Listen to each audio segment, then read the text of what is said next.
This is a challenge. This continues to be a challenge. Mobilizing the working people, politicalizing the working people. It is a big challenge before left today. We should understand. Then the question of caste prevails everywhere across the country.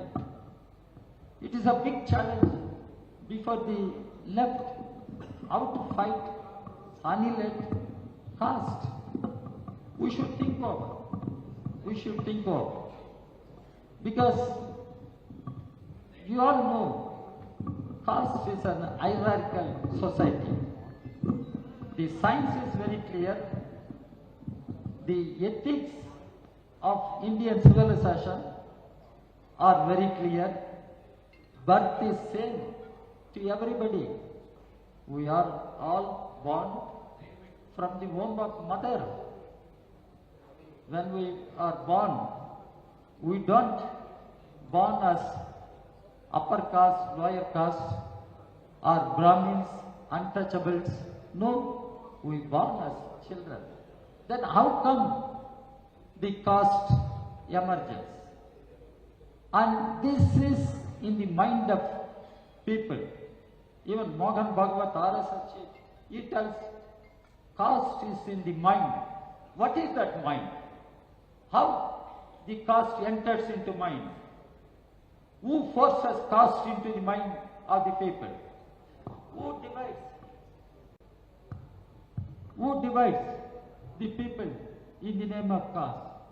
That is why Dr. Ambedkar, during his time, he not only fought against caste system, he called upon the people to fight for annihilation of caste. Caste should be annihilated from our society. We are all human beings, and we should live as human beings, having love and compassion towards each other. When democracy is questioned, discussed, everybody refers to Abraham Lincoln. It is Abraham Lincoln who said, malice to none, compassion to all. Malice to none, compassion to all. This is what Abraham Lincoln said. But in India, we face caste. Caste. In the name of caste, how atrocities are taking place. How atrocities are taking place. Even a shadow of a little girl fell on somebody. That little girl happened to be a Dalit. She was lynched. Can we tolerate such evils in our country? I can go on narrating the caste atrocities, but the point is, caste is a challenge before the left movement to unite the people.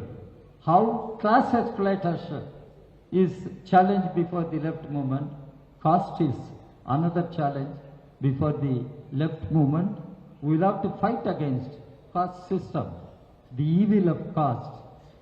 As Ambedkar said, we will have to fight for annihilation of caste. Then, comrades, the patriarchy.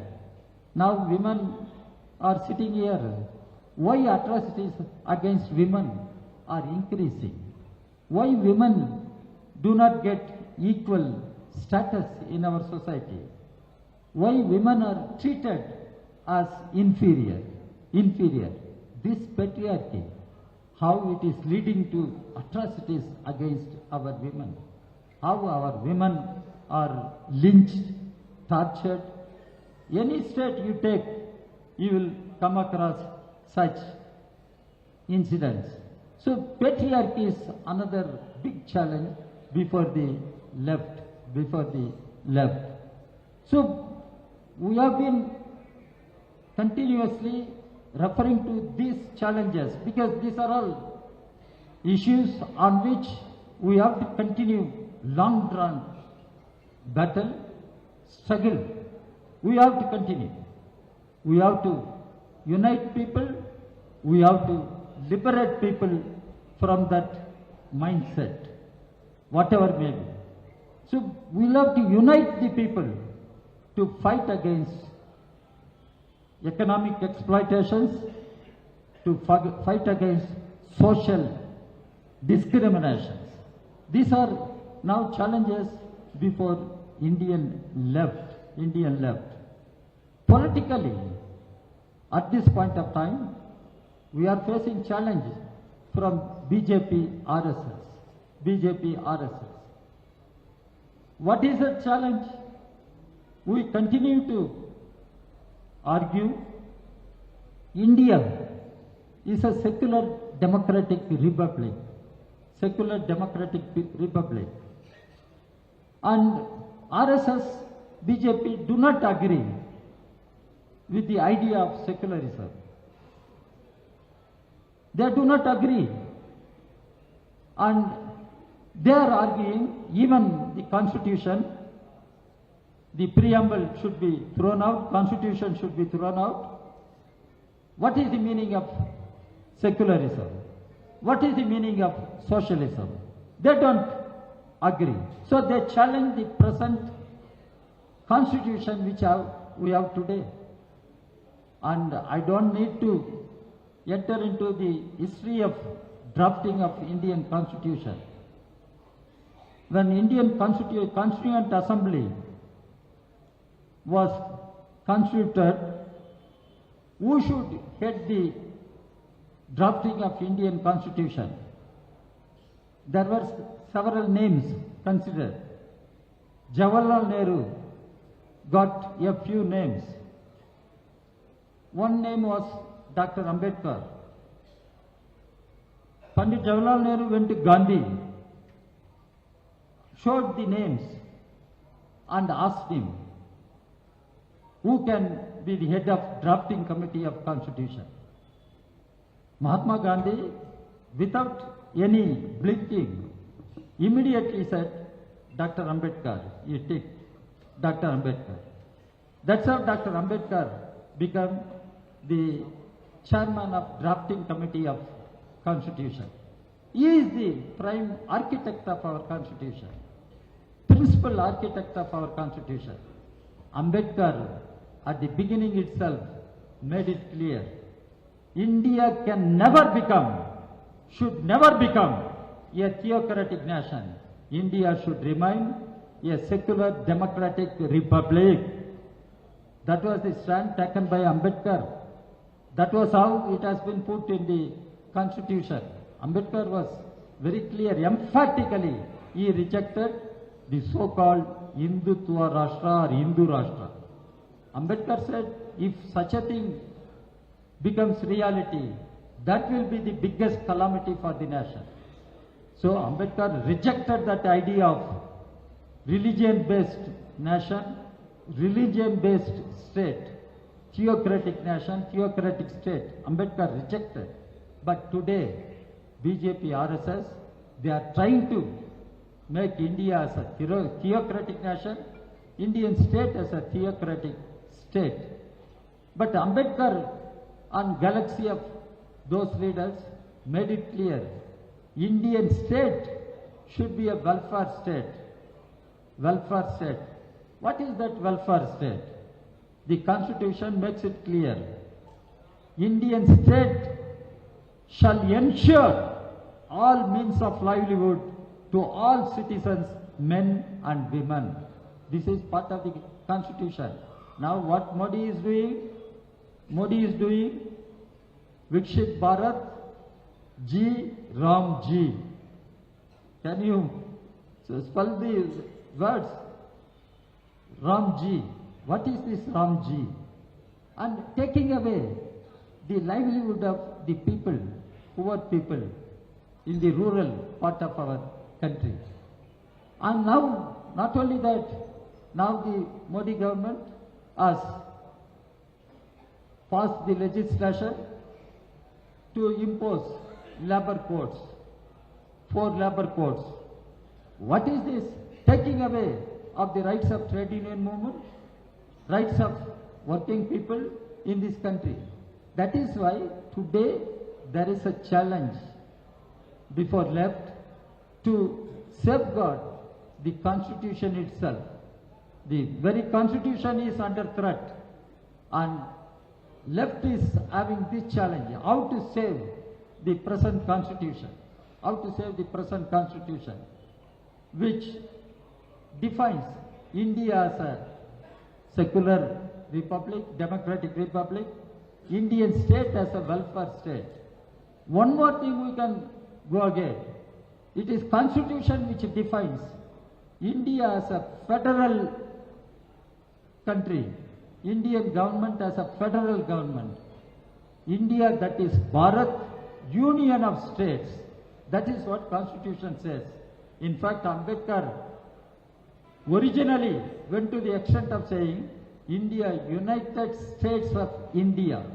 But when he drafted the constitution, he agreed India, that is Bharat, union of states. Now, under Modi, under BJP, the government is snatching away all the powers, rights of the elected state governments. Then what is happening? Now even the right to vote will remain as fundamental right of the citizens, has become a question mark after the exercise, special intensive revision of voter rolls. Again, I refer to Ambedkar. The Indian Republic began its journey ensuring all adult franchise to all citizens. The citizens must have right to vote, and at the age of voting right, initially it was 21 years, now it is 18 years. 18 years. That 18 years also, because of communist intervention, the union government agreed to reduce voting right. It was at the time of Comrade Chandrapan. He was in parliament. He took up the issue through a private member bill. That is how voting right was reduced from 21 to 18. Now, Modi government is taking away the voting right. If right to vote is denied, then where is democracy? Where is democracy? This is another challenge we are facing today. Another challenge we are facing today. And Parliament is not working as Parliament, vibrant Parliament. Ambedkar said, Parliament is the supreme institution in our democracy, representing the sovereign will of the people. Sovereign will of the people. Now, what is happening in Parliament? Whether Parliament represents the sovereign will of the people, the right wing, the fascist forces who have captured the power, they are trying to change the character of Indian state. They are undermining the Parliament and making it redundant. Then where is democracy? This is another challenge before the left, another challenge before the left. So I can go on adding challenges. At the ideological level, we have challenges, and the way RSS is spreading the politics of hatred, polarizing the people, dividing the people, pitting one section against another in the name of religion, in the name of caste. How to fight this? It is an ideological challenge, and the left has to project its ideology and place its ideology as the best alternative to unite the people, to keep the people in harmony. That is the challenge we face today. That is the challenge we face today. And there are challenges of livelihood. And Modi claims India has become fourth largest economy. And people are questioning that also, whether India can be considered as fourth largest economy, whether India can stand up with China, whether India can stand up against America. When Trump is making such provocative statements, Modi does not open his mouth. And Indian government keeping quiet, shameless, they are maintaining silence. That's what is happening. That's why, as far as the economy, livelihood concerns, we have challenge. We have to protect the livelihood of the people, and it is the challenge before the left. Only we can fight uncompromisingly against right-wing forces, BJP, RSS combined. Only left can fight uncompromisingly, projecting its ideological positions. And we are fighting, and we will continue to fight. We will continue to fight. And here the left must stand united, and we must fight united. And we are going to face very critical elections in the beginning of this year. Kerala will have elections, and it is a challenge before us. We should win the elections in Kerala. We should retain the LDF government in Kerala, because this is important, and that is the only left government in the whole country, and we should win elections in Kerala. West Bengal, we should revive our strength. The left should emerge as a force to be reckoned with. Nobody can ignore the left in West Bengal, and we must emerge as a force. And Tamil Nadu, we are part of a secular coalition, but BJP is trying all its manipulative tactics to somehow disrupt the unity of secular democratic forces and to divide the people. There also, it is the land of Periyar, but BJP is not keeping quiet. There also, we should see that BJP doesn't get any foothold in Tamil Nadu. That is a challenge before the left in Tamil Nadu. Puducherry also, the same thing, Puducherry also, Assam also, where the left should have reasonable presence in assemblies. We are agreeing to work under parliamentary democracy. Parliamentary democracy means the left parties must have reasonable presence in parliament, in state legislative assemblies. It is a big challenge. It's a big challenge before the left, and we'll have to think over. Here, the left parties must work together, must have mutual trust, must have mutual accommodation at the time of elections in the states. And our united effort is need of the hour.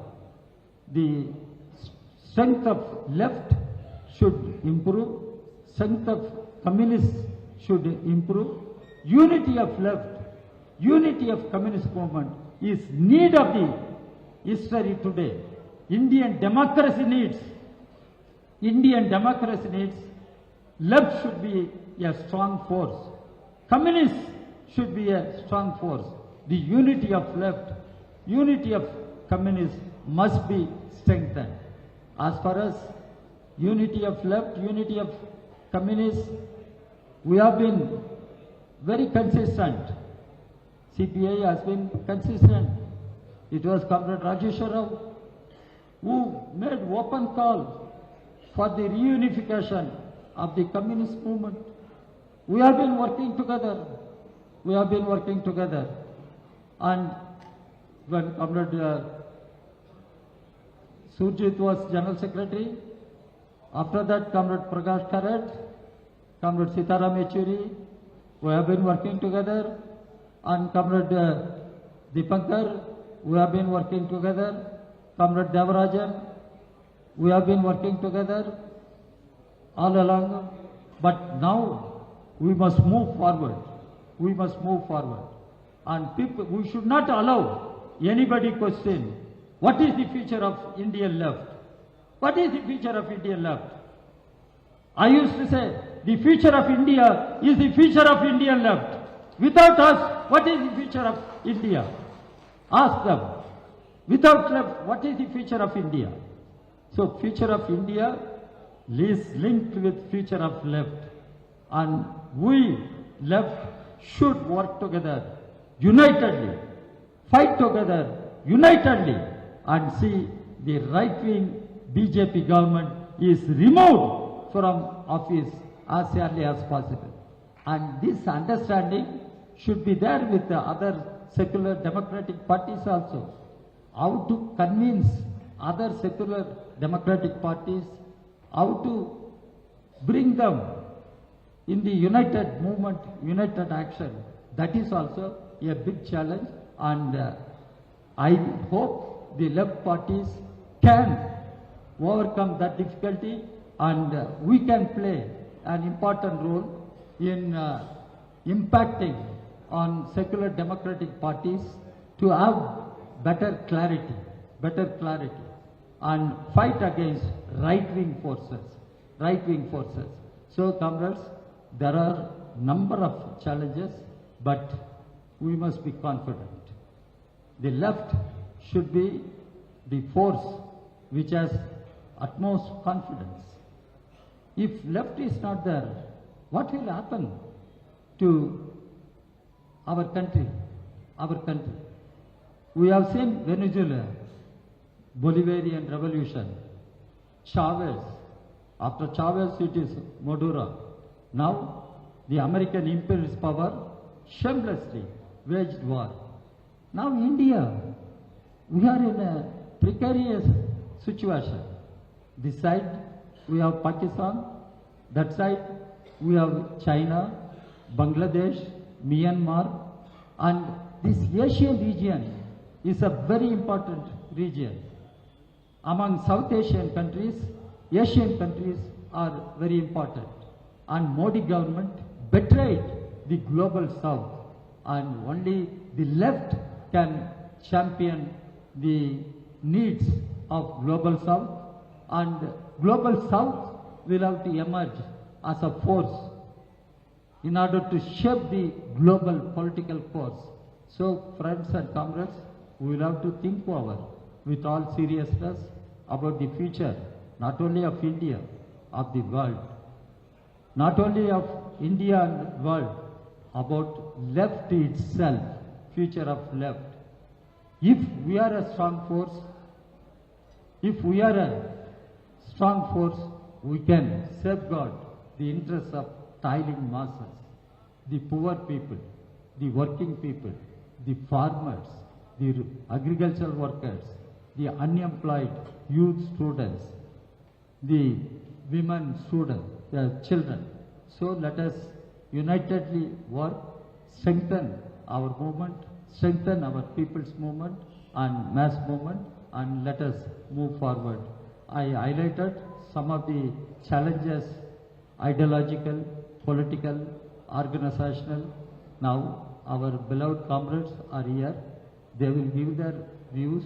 They will also give their suggestions how to strengthen the left, the communist movement in the country. So, friends and comrades, I conclude congratulating the Telangana party, Andhra party, who have organized huge mass movement on 18th, day before yesterday, and it was a very, very inspiring mass movement, mass rally in Khammam. I congratulate both Andhra party and Telangana party for their great effort. And this seminar is attended not only by leaders of Andhra Telangana, the entire National Council of the party is present to listen to the views expressed by our fraternal left party leaders. So I thank everyone, and I once again give my revolutionary greetings to everyone. Thank you very much.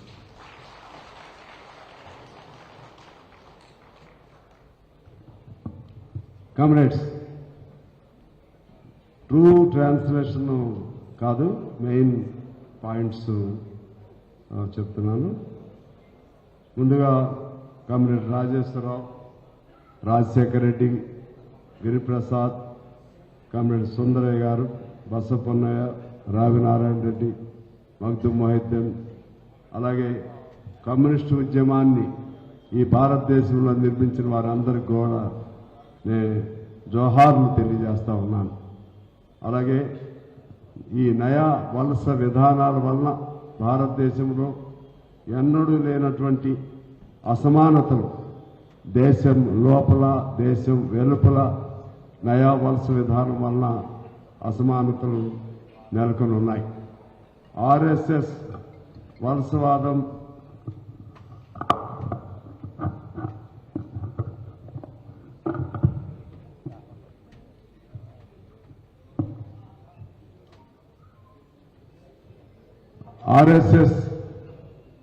ఈ దేశంలో స్వాతంత్రం కొరకు కానీ లేకుంటే ఇతర ప్రజా సంక్షేమం కొరకు ఎటువంటి పోరాటాలు ఎప్పుడు చేయలేదు. కలోనియల్ రూల్తో అంటే వలసవాదంతో కుమ్మక్కయింది. ఆ సందర్భంలో దీనికి సంబంధించి కొన్ని ఛాలెంజెస్ అంటే కొన్ని సవాళ్ళని మీ దృష్టికి తీసుకొస్తున్నాను. ఒకటి, కార్మిక వర్గాన్ని కాపాడుకోవాలి, కార్మిక వర్గ హక్కులను కాపాడుకోవాలి, వర్గం లేనటువంటి సమాజాన్ని మనం నిర్మించుకోవాలి. రెండో ఛాలెంజ్ కుల సమస్య. భారతదేశంలో ఈ కుల సమస్యను ఎలా ఎదుర్కోవాలనేది ఒక పెద్ద సమస్య. మోహన్ భగత్ కులం అనేది మనిషిలోనే సహజంగానే ఉంటుందనే పద్ధతిలో చెప్పారు. అసలు కులాన్ని ఎవరు క్రియేట్ చేశారు, ఎలా వచ్చింది? అందుకే ఎనిహిలేషన్ ఆఫ్ క్యాస్ట్, కులాన్ని నిర్మూలించవలసినటువంటి అవసరాన్ని మన డాక్టర్ అంబేద్కర్ గారు చెప్పారు. అదొక సవాలుగా మనం స్వీకరించాలి. అలాగే మహిళల్ని వారు ఇప్పటికి కూడా న్యూనతాభావంతో మగవారి కంటే ఇంకా తాము తక్కువ భావంతో ఉండే విధంగా మహిళల్ని పరిగణిస్తూ ఉన్నారు, మహిళల్ని వేధిస్తూ ఉన్నారు, మహిళల్ని హత్య చేస్తూ ఉన్నారు, మానభంగాలు చేస్తూ ఉన్నారు. అది ఒక పెద్ద సవాల్ ఇప్పటికి కూడా ఈ దేశంలో ఉంది. ఇంకొక సవాల్ సామాజిక వివక్షత. వివక్షతకి ఆ సమాజ వివక్షతతో పాటు ఆర్థిక దోపిడీ, అలాగే వ్యతిరేక సామాజిక వివక్షతకు పాల్పడేటువంటి శక్తులకు వ్యతిరేకంగా సర్వజనాల్ని సమీకరించాలి. ఈ సందర్భంలో బీజేపీ రాజ్యాంగం పైన దాడి చేస్తూ ఉంది. సెక్యులరిజం, రిపబ్లికన్ అనే భావాన్ని మేము అంగీకరించమని చెప్పి వాళ్ళు చెప్తా ఉన్నారు.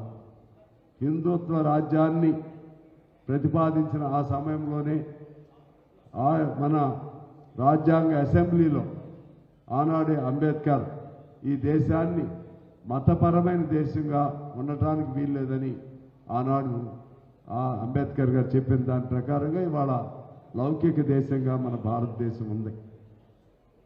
ఇప్పుడు తిరిగి ఈ ఉపాధి హామీ లాంటి పథకాలని రాముడి పేరుతో వాటిని రద్దు చేసే కుట్రలకు వీళ్ళు పాల్పడతా ఉన్నారు. అదేవిధంగా భారతదేశ సమైక్యత అంటే ఫెడరల్ వ్యవస్థ అది ఒక సవాలుగా ఉంది. ఫెడరల్ వ్యవస్థకి ఇవాళ తూట్లు పొడిచే విధంగా కేంద్రం రాష్ట్రాల హక్కుల్ని హరిస్తూ ఉంది. అదొక సవాల్. అలాగే ఓటింగ్ హక్కుని లాగేస్తున్నారు. ఎన్నో పోరాటాల వల్ల వయోజన ఓటు హక్కు ఆ రోజుల్లో సంపాదించుకోవడం జరిగింది. 18 సంవత్సరాలు కూడా ఓటు హక్కు కోసం ఓటు హక్కును సంపాదించడం జరిగింది. దాన్ని పలు పేర్లతో ఇవాళ ఓటు లేకుండా చేయాలనేటువంటి ఆలోచనని బీజేపీ ప్రభుత్వం చేస్తూ ఉంది. పార్లమెంటుని నిరర్థకంగా మార్చేసింది. పార్లమెంటుని ప్రజాస్వామిక వేదికగా లేకుండా చేస్తూ ఉంది. ఈ దశలో ప్రజలందరినీ మనం సమైక్యంగా కలిపి పోరాటాలు చేయవలసిన అవసరం ఉంది. అదేవిధంగా మోడీ 4వ ఆర్థిక వ్యవస్థ అని చెప్తా ఉన్నారు. కానీ ట్రంప్ వాచాలత్వం, ట్రంప్ ఇస్తున్న స్టేట్మెంట్స్ కానీ అతను చేస్తున్న ప్రకటనల పట్ల కానీ ఒక్క మాట కూడా మోడీ మాట్లాడే ధైర్యం చేయలేకపోతున్నాడు. ఈ అన్ని అంశాలపైన వామపక్షాలు పోరాడుతూ ఉన్నాయి. ఇంకా పోరాటాలు, ఐక్య పోరాటాలు మరిన్ని చేయాల్సినటువంటి అవసరం ఉంది. ఇప్పుడు ఎన్నికలు రాబోతున్నటువంటి కేరళను మనం ఎట్టి పరిస్థితుల్లో కాపాడుకోవాలి. మనకి మిగిలినటువంటి లెఫ్ట్ రాష్ట్రం అది. దానికోసం మరింత ఐక్యంగా మనం ముందుకెళ్ళాలి. అదేవిధంగా పశ్చిమ బెంగాల్లో లెఫ్ట్ ఈనాటికి కూడా అక్కడ ప్రభావవంతమైనటువంటి లెఫ్ట్గా ఉంది, అధికారం లేకపోయినా. దాన్ని కాపాడుకోవాలి. తమిళనాడులో కూడా మతం పేరుతో జొరబట్టడానికి ప్రయత్నం చేస్తున్నారు. దాన్ని కూడా మనం కాపాడుకోవాలి. అన్ని లెఫ్ట్ పార్టీసు పరస్పర విశ్వాసంతో నడవాలి. లెఫ్ట్ ఐక్యత, కమ్యూనిస్ట్ ఐక్యత, రీయూనిఫికేషన్, ఈ అన్ని అంశాలపైన మనం కలిసి నడవాల్సిన అవసరం ఉంది. ప్రకాష్ కారాత్, అదేవిధంగా దివంగత సీతారాం యేచూరి, దీపాంకర్ భట్టాచార్య, ఇప్పుడు బేబీ గారు, మేమందరం కలిసి పనిచేస్తూ ఉన్నాం. లెఫ్ట్ లేకుండా ఈరోజు పెద్ద సవాలు మన ముందుంది. అది లెఫ్ట్ లేకుండా భారతదేశానికి భవిష్యత్తు ఉందా, కమ్యూనిస్టులు లేకుండా భారతదేశానికి భవిష్యత్తు ఉందా? ఇది మనం ఆ ప్రశ్న ఇవాళ ప్రజలందరిలోకి తీసుకెళ్ళాలి. అందుకే ఐక్యంగా పనిచేద్దాం, బీజేపీని తొలగిద్దాం. అదేవిధంగా లౌకిక ప్రజాతంత్ర పార్టీలను కూడా మనలో ఎలా కలుపుకోవాలో దాని వైపు కూడా మనం కృషి చేద్దాం. ఆ విధంగా ఇవాళ ఇక్కడ జరిగేది కేవలం లెఫ్ట్ పార్టీలకు సంబంధించినటువంటి సెమినారే కాదు, దేశ భవిష్యత్తుకు సంబంధించినటువంటి సెమినార్గా భావిస్తూ దీనివల్ల ఈ దేశంలో పేద ప్రజలు, యువకులు, వ్యవసాయ కార్మికులు, మహిళలు, సర్వ వర్గాల ప్రయోజనాలను కాపాడే విధంగా ఈ వామపక్ష పార్టీలు, కమ్యూనిస్ట్ పార్టీలుగా మనం కలిసి ముందుకు నడుద్దామని చెప్పి తెలియజేస్తూ, మొన్న జరిగినటువంటి 100 ఏళ్ల వేడుకను ఎంతో ఘనంగా జరిపినటువంటి తెలంగాణ, ఆంధ్రప్రదేశ్ 2 పార్టీలకు, ప్రత్యేకించి ఖమ్మం జిల్లాకు నేను అభినందనలు తెలియజేస్తా ఉన్నాను. ఇది సారాంశం. Now I request Comrade Baby Garu, General Secretary of CPIM, to come and deliver his speech regarding the issue, agenda issue, India and challenges before left.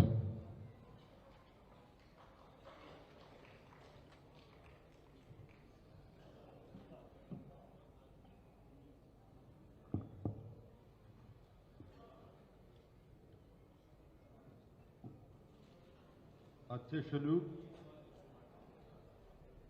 సోదరి సోదరులారా, సర్వర్కం క్రాంతిగారి అభినందనములు.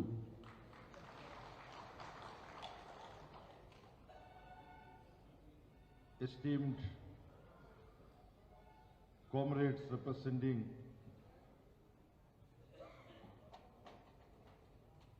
communists and left political parties in our country, leaders, National Council members, and comrades of CPI. First of all, I extend warm revolutionary greetings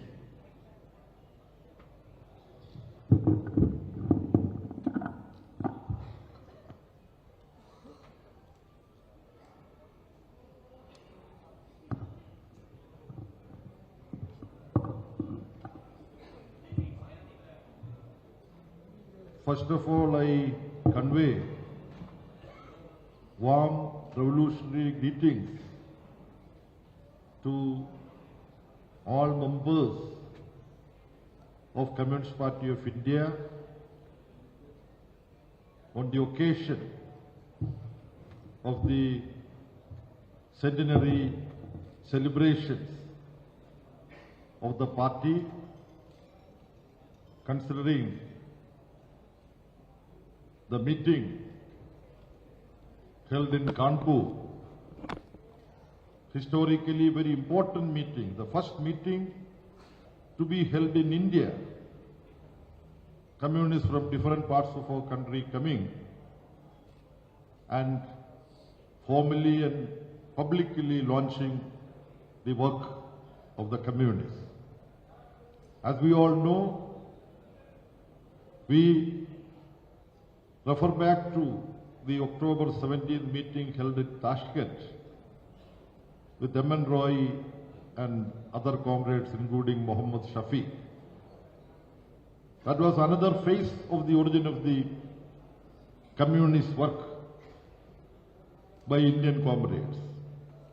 There is no point in debating which date was more significant. The fact is that both the dates are important. And within the country, India, the first meeting was held in Kanpur, the first organized meeting of Indian communists. But earlier, as part of the Communist International, there was a meeting of less than 10 comrades, where Comrade Muhammad Shafiq was elected as the first secretary of the Indian Communist Group, which is also very important in the prevailing situation of India today. I don't have to say anything more about that. Comrade D. Raja has presented the topic in its entirety, and we all know, those of us share this platform, we don't have any different perspective generally on most of these issues. Only when we start discussing in a nuanced manner certain aspects, there would be different perceptions. But that does not come in the way of our determination that in India today what is most important is that all of us should work together and fight together against reactionary forces. There we are all united. And in the recent past, there has been joint interventions on many issues. When in the name of dealing with terrorism and extremism, a group of comrades with whom we have very sharp political ideological difference, that is the People's War Group, Maoists, they have a different approach of continuous, persistent, armed struggle, developing bases in jungles.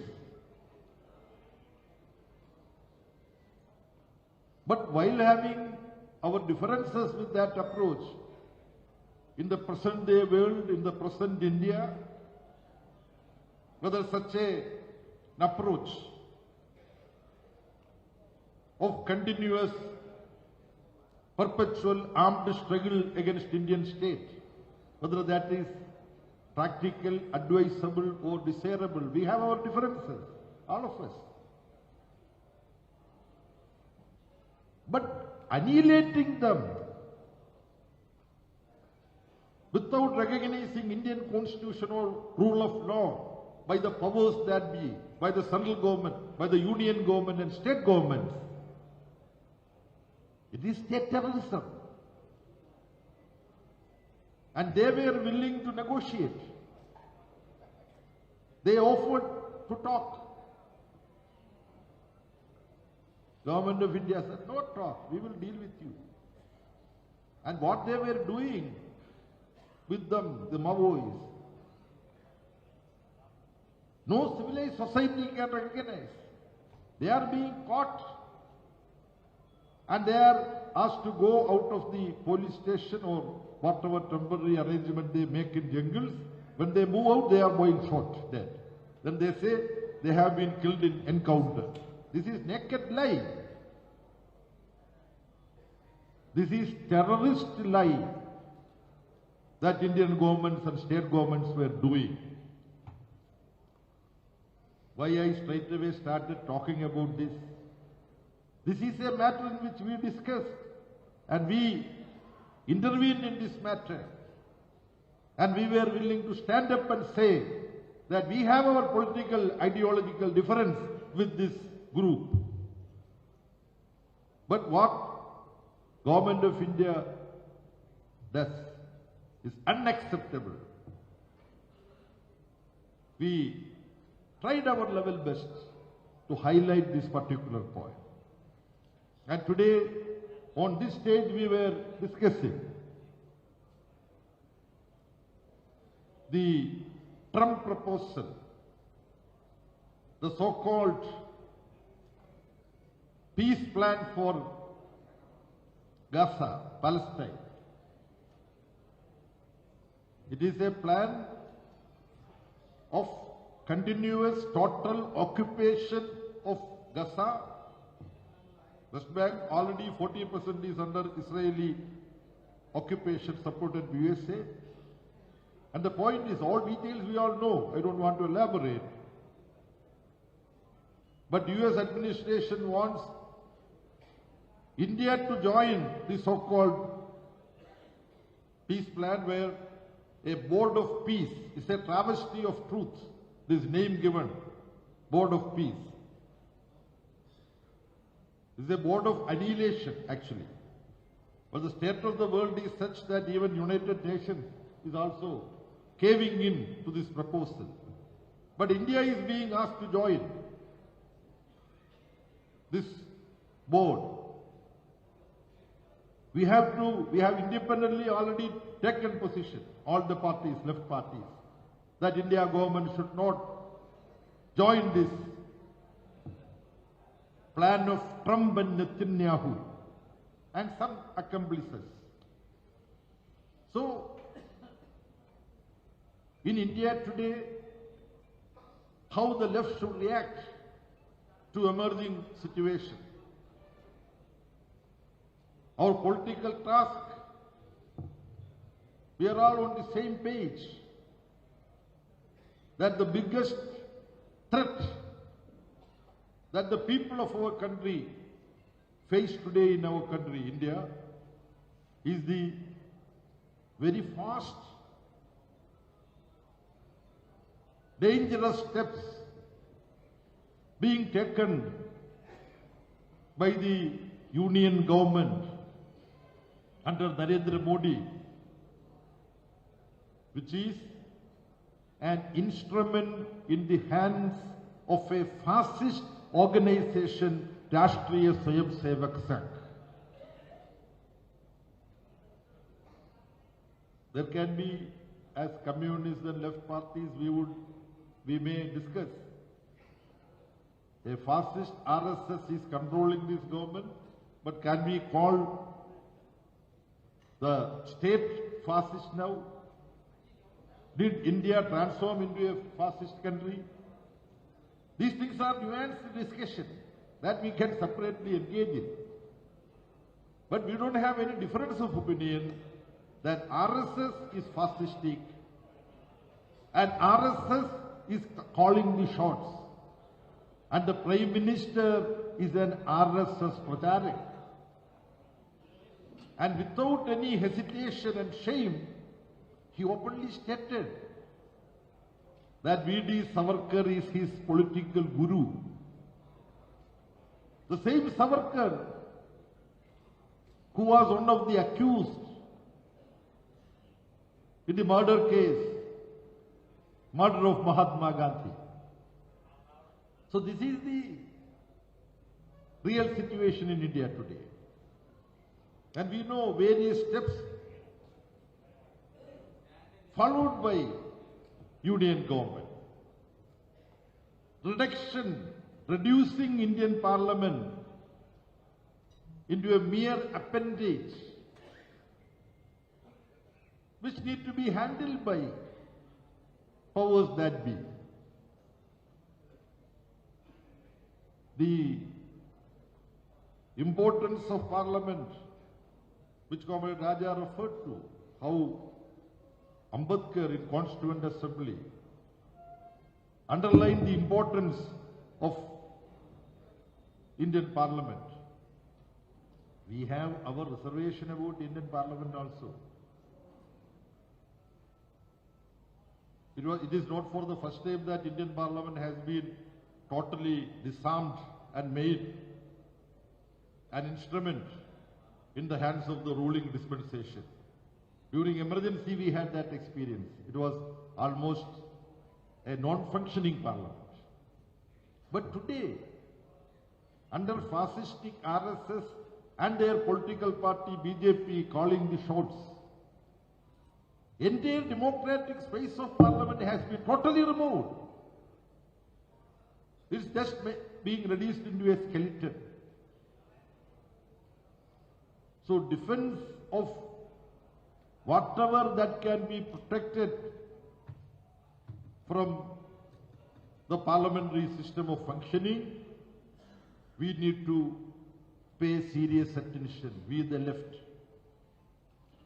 And it is a classic understanding of those who follow Marxism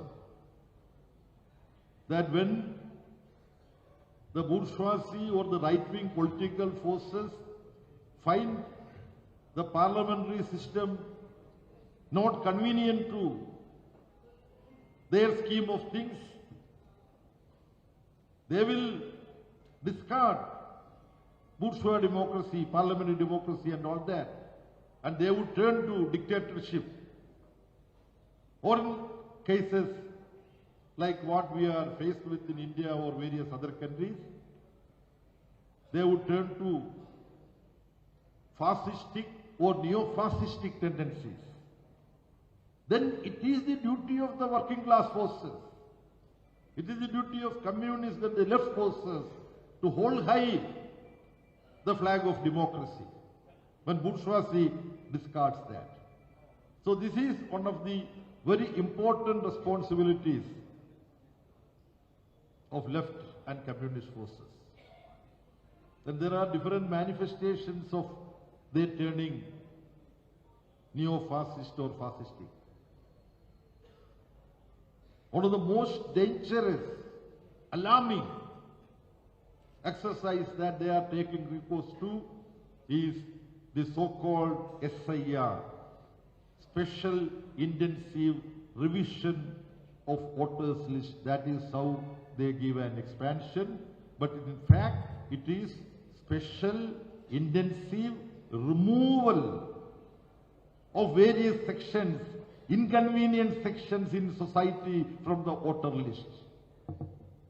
This is what they are doing systematically. Its impact, the way in which this is carried out, considering states' peculiarities, there will be differences. I did not give opportunity to become this a news. My vote and my wife's vote, our sons and daughter-in-law's vote, all were Trivandrum. It was not to be found in Kerala. Then it was with lot of effort, perseverance,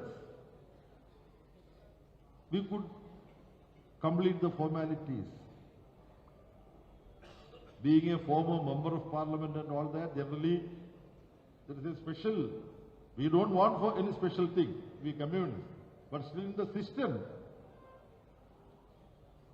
it is supposed to have certain safeguards to ensure that such names are not being missed.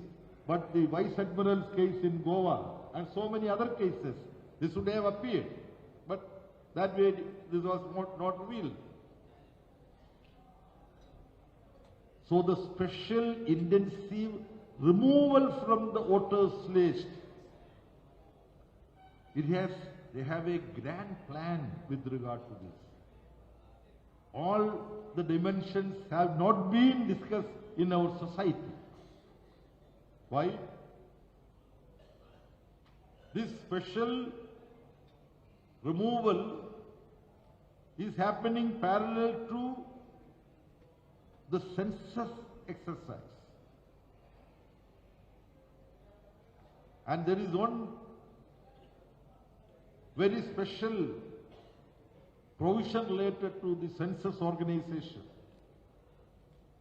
The decisions of the census organization cannot be questioned in any court. This is the kind of provision that is existing today. And some friends, public intellectuals, they have been discussing about this, including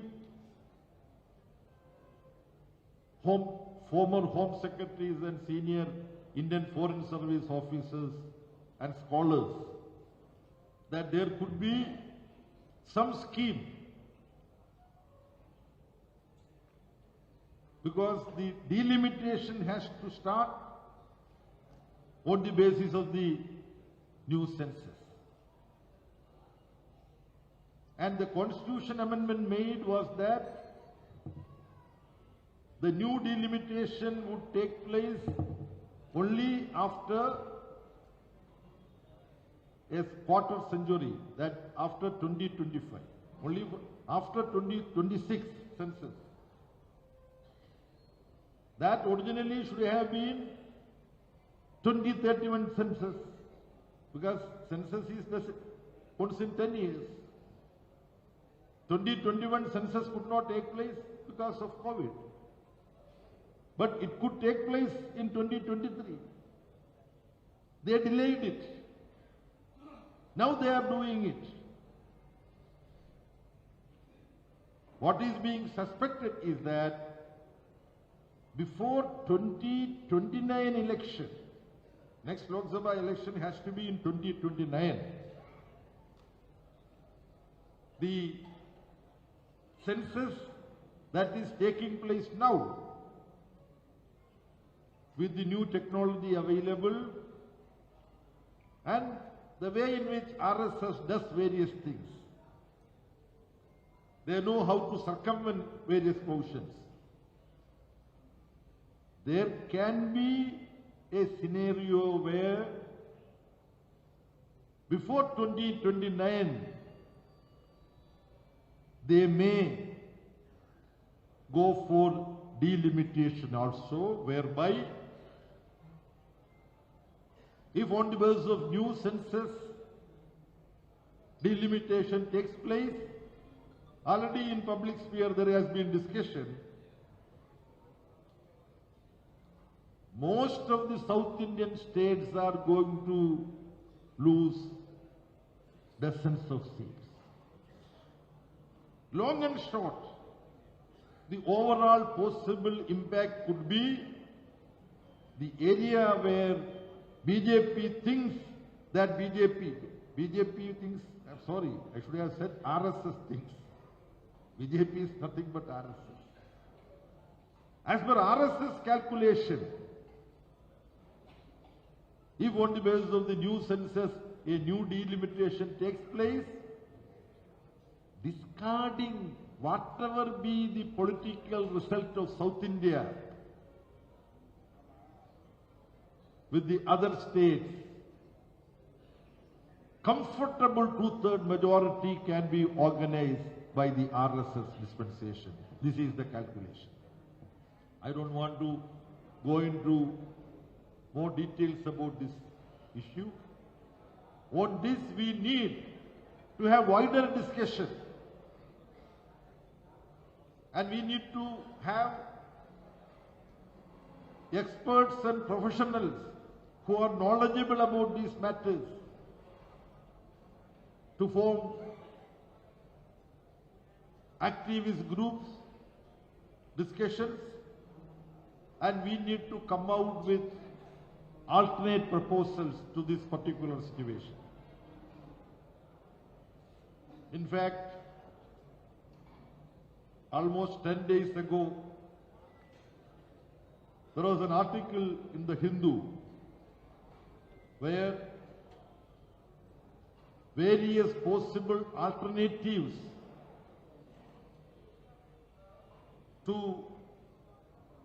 representation of people in various people's representatives bodies can be considered. For example, in European Parliament, countries with various populations are being represented.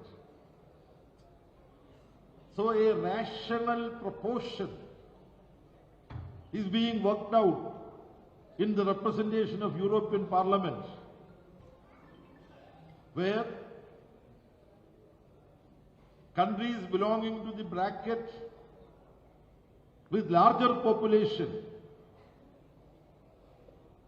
their representation would be proportionately brought down in a reasonable manner. Similarly, countries which belong to the category with lower population, their representation to European Parliament would be brought up with a mathematically rational proportion. So various methods are there. RSS scheme of misusing the census and misusing the delimitation, which is inevitable once in 10 years, or through a constitution amendment as a special case, it was decided that it can be only after quarter century. How we can prevent the RSS technically taking advantage of a task that is enunciated in the Constitution itself. Comrades, as large ground has already been covered by Comrade Raja, as I have mentioned, we all agree there is no point repeating those things. But there was a reference made about the scuttling of the Manrekha. It is not just a question of a new nomenclature, new name being introduced. Comrade Divankar was asking me, which he may speak. I don't want to rob him of explaining that point, but to say very reasonable point. Whether we also should say the new name that they have proposed. G, Ram G. There is no need. That is one part. But the most important part is this scheme is being sought to be killed. And how this scheme came into operation? We should understand very briefly its history. Many of you know. This scheme is the work of the United Progressive Alliance, UPA government, Manmohan Singh government implemented. But on behalf of the left, with all humility, we need to set the record straight. But for the intense, protracted fight that the left put up in the UPA coordination meeting, for this project to be accepted and implemented by the UPA government, this would not have come into effect. This is the fact. Many of our comrades also don't remember this. In this, UPA chairperson also played a role. Finally, we posed the question. We are not participating in the government. That time left was over 60. We should remember, are the left parties together. And Congress leader Manmohan Singh did not have majority in Lok Sabha. It was with the support of this left and of course other political parties also. But without the support of the left, even numerically, Manmohan Singh government would not have sustained. Then we said, by extending support, we are not asking any spoils of power. For example, we should be permitted to nominate 3-4 governors in some states. Did we ever ask? No. So we said, we want some of the problems of the people should be addressed by this government. And this is there in the election manifesto, prepared by G. Dennis and all that. Such people help. Why don't you implement this? Then, for a project in a government, especially central government, to be accepted and implemented, 3 important people need to come together on board accepting it. Who are they? Prime Minister naturally, Finance Minister naturally. Those days there was Planning Commission also. Planning Commission Vice Chairman. Prime Minister is the Chairman. Montek Singh Ahluwalia was the Vice Chairman of Planning Commission those days. Montek Singh Ahluwalia. So Manmohan Singh he's an innocent man, personally. He was not a political man. He said, no, these funds will go waste. That's what he said. He is no more. Chidambaram was finance minister. He said, no, I agree with Manmohan Singh ji. This project, it will not give any help to people. We would be just wasting resources. This is what Chidambaram said. Montek Singh Ahluwalia said, this is by throwing funds down the, what is this?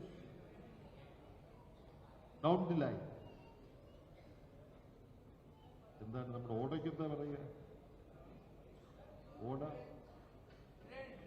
Drain, correct. I was being old. I was not getting the proper word. Thank you, Comrade. If you want to earmark these funds for this is just throwing money down the drain. That is the word he used. First they asked, where is the money to implement such a program? Then our comrades worked. In that, Comrade Sidaram, who is no more, he is also party of the team of the left party, Raja, Devarajan, other RSP. We said every year you write off lakhs of crores of rupees in your budget.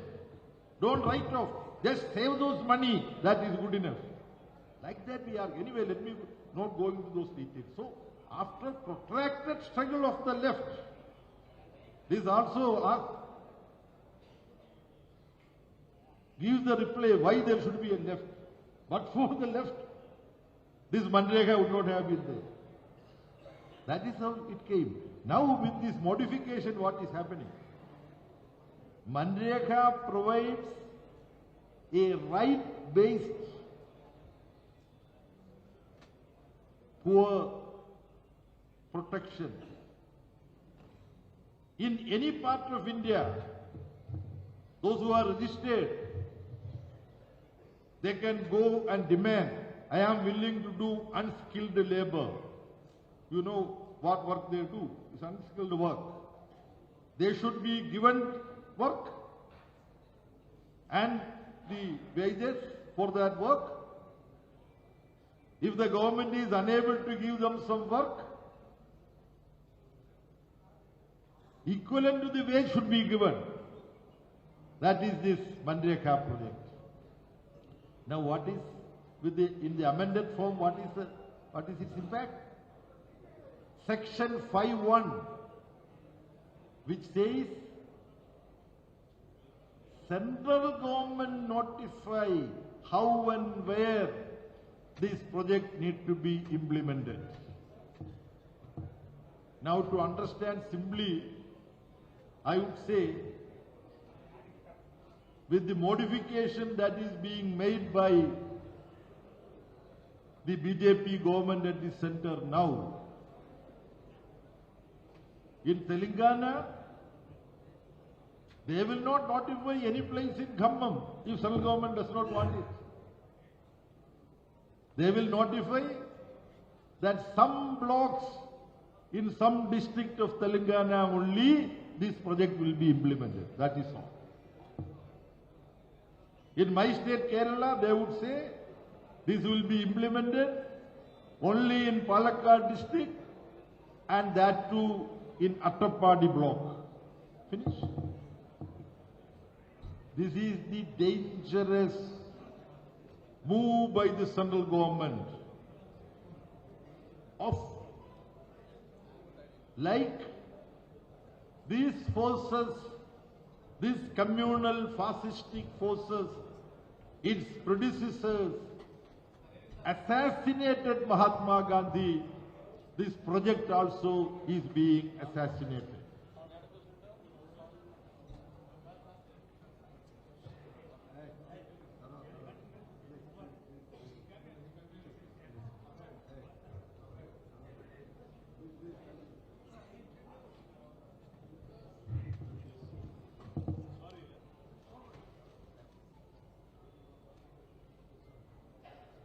So long and short,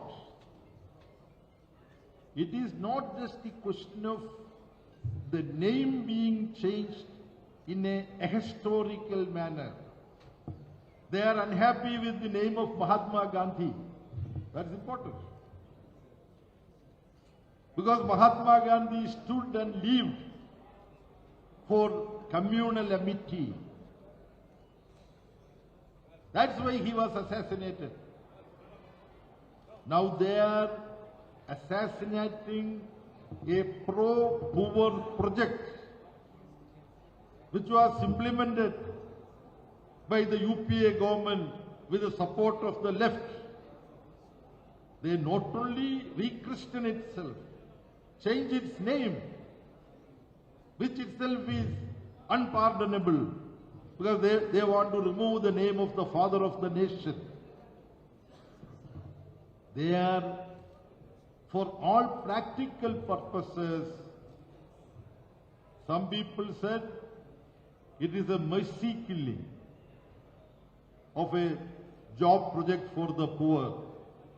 I would correct, it is not a mercy killing by BJP government, it is a merciless killing of a very important project aimed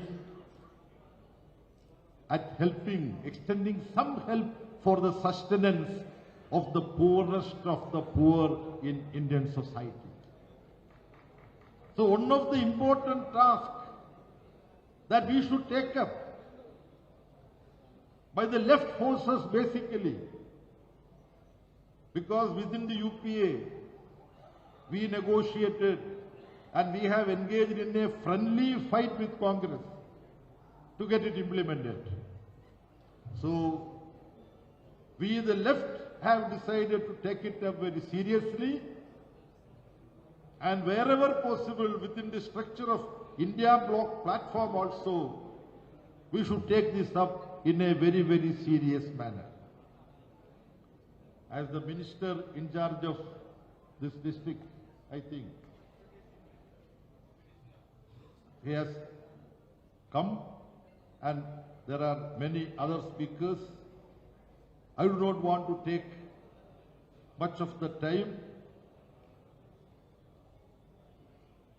The foreign policy deviation that is happening with the present dispensation. I have already mentioned about Palestine. If you look at the world map before 1948,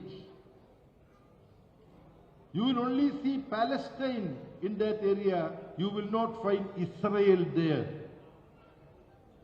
Now Israel is a creation of 1948. UN also played a role in that. We recognize that. But Palestine should accept. Palestinian people should have a land to live.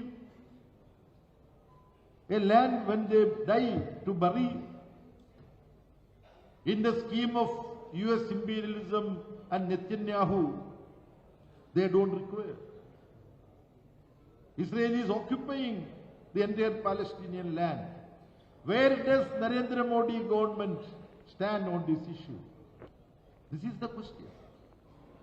So on issues related to Indian working class, Indian peasant, Indian agricultural labor, Indian women, youth and students, the left need to unite, and left would like to cooperate with other forces also, which are willing to fight against this fascistic RSS and RSS-controlled government at the center and in many states. But we have to hold high the time-tested foreign policy of being with the third world, being with those countries which had to fight imperialism for liberation, countries of Asia, Africa and Latin America. That policy has been totally abandoned by Narendra Modi government now. This is also an issue on which the left and democratic forces should join hands in the coming days. I do not want to speak about the income disparity that exists in our country today. There are various other points, but since I feel I should not exceed the time limit, while concluding, I want to mention that there are issues which the left collectively need to reflect. When we fight against all forms of communalism, in many places, this is being wrongly projected as the left taking an position against religion, especially with the majoritarian communal outfits capturing an overarching influence over the minds of the people. This narrative happens in many a place. So we have to distinctly differentiate our fight against communalism and our approach to religion. Religion is a social reality. Some of us would be respecting all the religions, and we need not be professing any particular religion. That is my position. But we are not anti-religion.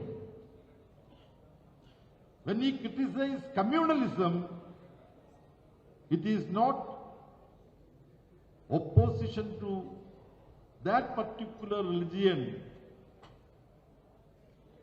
the religion which has been misused to interpret a communal narrative. This is so about the belief in God also. I understand in many places to isolate leftist forces, other political parties, mostly communal-based political parties, say, oh, these leftists, communists, they are against God. They don't believe in God. We know in the constitution of communist parties, there is no provision that communist party members should be against religion or against God. Those who believe in religion, those who believe in God, they can also join communist party, left party. When we think about the future of the left, to fight far-rightist forces, we have to expand the independent strength of each left and democratic political force. And this kind of misrepresentation about the left among the masses of people, this is also adversely affecting the expansion and growth of the left forces. So there are umpteen issues we need to seriously discuss when we try to address the question why the left is not expanding the way it should. I don't want to cover all the other ground. The left, despite certain differences when we take up ideological issues, the left remain united. The independent growth of various left political parties are very important. Without a left, there is no future for the idea of India. With these few words, I conclude. Thank you very much for your patience.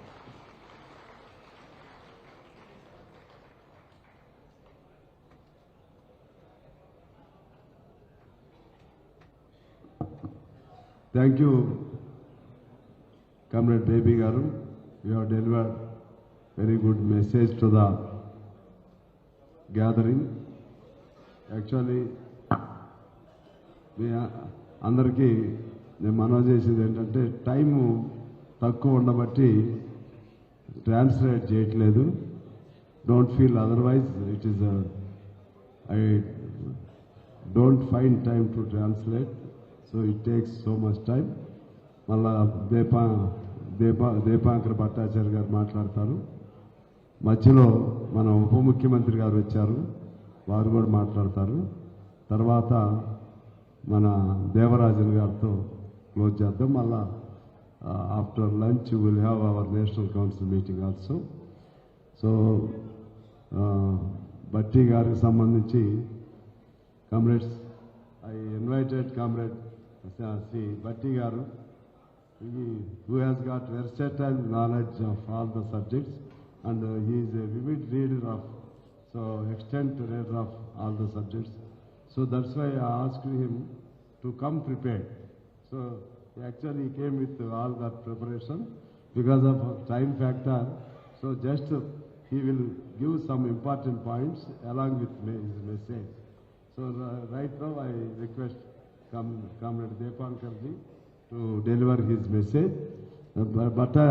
Bhatti గారిని, ఉప ముఖ్యమంత్రి గారిని ఈ లోపు పరిచయం కావాల్సిందిగా కోరుతా ఉన్నాను. ఆయన బాగా చదువుకున్న వ్యక్తి. చిన్నప్పటి నుంచి కింది స్థాయి నుంచి పైకి వచ్చారు. ఆయన బాగా వక్త, మంచి సబ్జెక్ట్ మీద అవగాహన ఉంది. ఇవాళ టైం ఉంటే మంచిగా ప్రిపేర్ అయ్యి వచ్చారు. నేను అడిగాను వారిని ఆ విధంగా ప్రిపరేషన్తో రమ్మని, చాలా చక్కగా చెప్పగలుగుతారు. సరే, అయినా కూడా I think he will take his at least 10 to 15 minutes to deliver his message. So right now I request Comrade Deepankar ji to deliver his speech.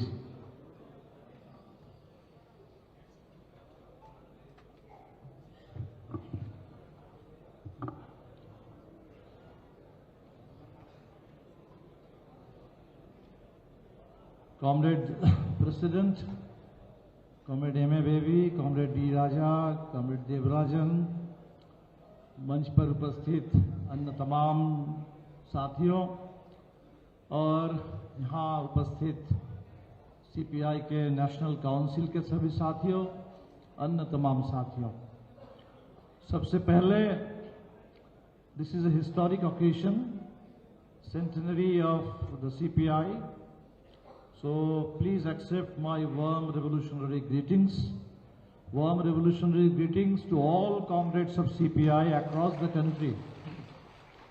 और मैं आपको ये बताऊं कि जैसे आप लोगों ने 2025 में और अभी तक शताब्दी वर्ष आपने मनाया, हमारी पार्टी ने भी मनाया। हमने भी पूरे देश में साल भर संगठित कम्युनिस्ट आंदोलन के 100 साल, इसी हिसाब से हमने पूरे देश में इसको मनाने का काम किया। और कल दरअसल इस समय मैं मऊ में था, कॉमरेड अतुल अंजान का जिला मऊ, उस मऊ में इसी तरह की मीटिंग हो रही थी। हमारी पार्टी के पूर्वांचल का, उत्तर प्रदेश का पार्टी स्कूल भी था और वहीं से मैं यहाँ आ रहा हूँ। तो एक तो शताब्दी के मौके पर पूरे देश के कम्युनिस्टों को और संगठन के तौर पर CPI को बहुत बहुत बधाई और क्रांतिकारी सलाम। दूसरा, ये खम्मम है, ये तेलंगाना है, और भारत के कम्युनिस्ट आंदोलन में जो 100 साल की जब भी हम चर्चा करेंगे तो शायद सबसे पहले जो नाम आएगा वो तेलंगाना का आएगा। सबसे पहले तेलंगाना का नाम आएगा। और हमारी भी पार्टी जब बनी नक्सलवादी के किसान विद्रोह के बाद 1969 में, तब से लगातार जब भी हम देश में कम्युनिस्ट आंदोलन की चर्चा करते हैं, 3 नाम हम एक साथ लेते हैं, तेभागा, तेलंगाना, नक्सलवादी। ये 3 भारत के कम्युनिस्ट आंदोलन में, किसान आंदोलन में, क्रांतिकारी आंदोलन में पूरे शानदार glorious chapters in Indian communist movement. और इसीलिए इस मौके पर तेलंगाना के तमाम शहीदों को, तेलंगाना के तमाम नेताओं को खास तौर पर मेरा लाल सलाम। उस जनरेशन को बासव पुन्नैया हो या सुंदरैया हो, उनसे मिलने का मौका नहीं मिला, लेकिन कॉमरेड सी राजेश्वर राव से मिलने का, बात करने का मौका मिला, कॉमरेड सुधाकर रेड्डी से बात करने का मौका मिला, तेलंगाना के बहुत सारे नेताओं से मिलने का मौका मिला। तो तेलंगाना आंदोलन से जुड़े तमाम शहीदों को, साथियों को, उन तमाम लोगों को मेरा लाल सलाम। जाहिर सी बात है कि हम लोग आज जो बात कर रहे हैं अभी, आज का भारत, 100 साल का इतिहास हम पार करके आए हैं। आज का भारत और हमारे सामने क्या चुनौतियां हैं। आज के भारत की अगर बात करें, हम आपको कुछ तस्वीरें दिखाना चाहते हैं टुकड़ों में। If you are a migrant worker, if you are a Bengali speaking migrant worker, and if you are a Bengali speaking Muslim migrant worker, तब आज पूरे देश में इस समय you are at great risk. इस देश के किसी भी कोने में कहीं भी आपको पकड़ करके आपकी हत्या कर दी जा सकती है। This is India today. India today का मतलब है कि any migrant worker can be killed. और हमने केरला में देखा है, you don't have to be a Bengali speaking migrant worker, you don't have to be a Muslim migrant worker, you can be Ram Narayan Baghel from Chhattisgarh. Chhattisgarh के राम नारायण बघेल को बांग्लादेशी कह करके, कि बांग्लादेशी तो नहीं हो, उसकी हत्या कर दी जाती है केरल में। This is India today.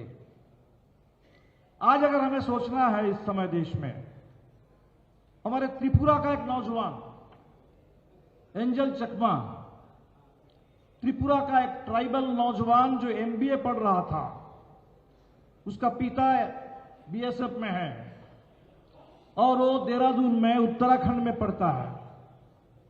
उसकी हत्या कर दी जाती है ये कह करके कि तुम्हारा चेहरा देखने से चीनी जैसा लगता है। If you are somebody from Northeast, you can be killed by saying that you are actually a Chinese.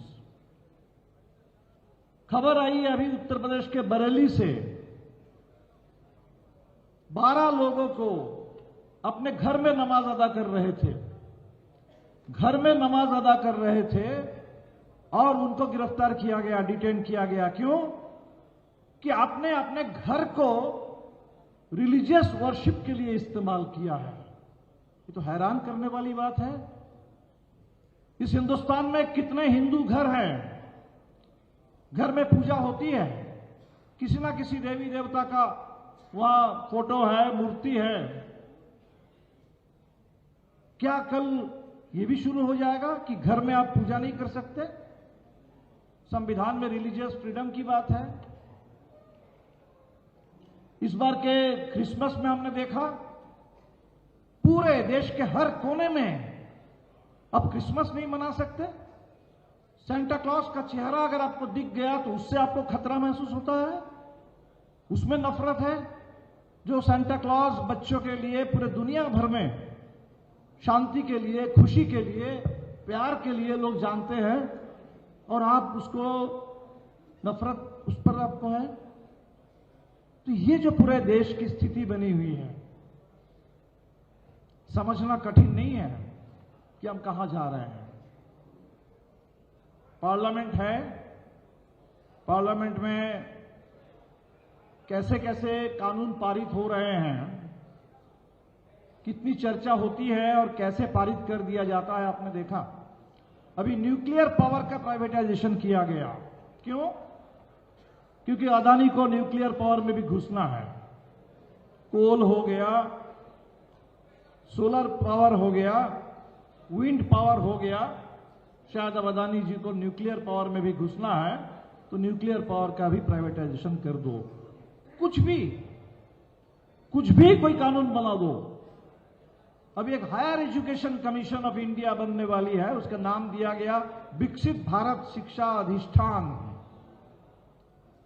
पूरे देश के हायर एजुकेशन के लिए वहां भी कोई एक कमीशन बनेगा और उस एक कमीशन के लिए कोई एक गणेश कुमार जैसे कोई मिल जाएंगे और एक कमीशन के जरिए पूरे हिंदुस्तान के हायर एजुकेशन को कब्जा करो। तो ये जो स्थिति है देश में, हमारे लिए ये बहुत साफ है कि देश में what we are facing is corporate take over of the economy and fascist take over of the polity and society. Corporate take over की जब हम बात करते हैं तो शायद किसी को आपत्ति नहीं होती, सबको दिख रहा है, अदानी अंबानी सबको दिख रहा है। लेकिन जब हम कहते हैं कि भारत का फैशिस्ट टेक ओवर भी हो रहा है, हमारी पॉलिटी का, हमारी सोसाइटी का, तो बहुत सारे साथियों को शायद अभी भी लगता है कि शायद कुछ ज्यादा आप बोल रहे हैं। अक्सर लोग पूछ देते हैं कि भाई आप तो भाषण दे रहे हैं फांसीवाद को लेकर के, क्या फांसीवाद के जमाने में फांसीवाद पर भाषण दिया जा सकता है? तो आप तो इतना बोल रहे हैं, कहां से फांसीवाद आया? हम उन तमाम साथियों से कहते हैं, मान लीजिए हम अगर बोल रहे हैं, आपको दिखाई दे रहा है कि दीपंकर अभी भी बोल रहे हैं, कॉमरेड डी राजा अभी भी बोल रहे हैं, कॉमरेड एम ए बेबी अभी भी बोल रहे हैं, आपको इतना दिखाई दे रहा है, आपको ये भी दिखाई देना चाहिए कि हिडमा को जान से मार दिया गया, उसकी मां से आकर के वीडियो करवाया गया कि आप बेटा से अपील करो कि बेटा घर लौट करके आए।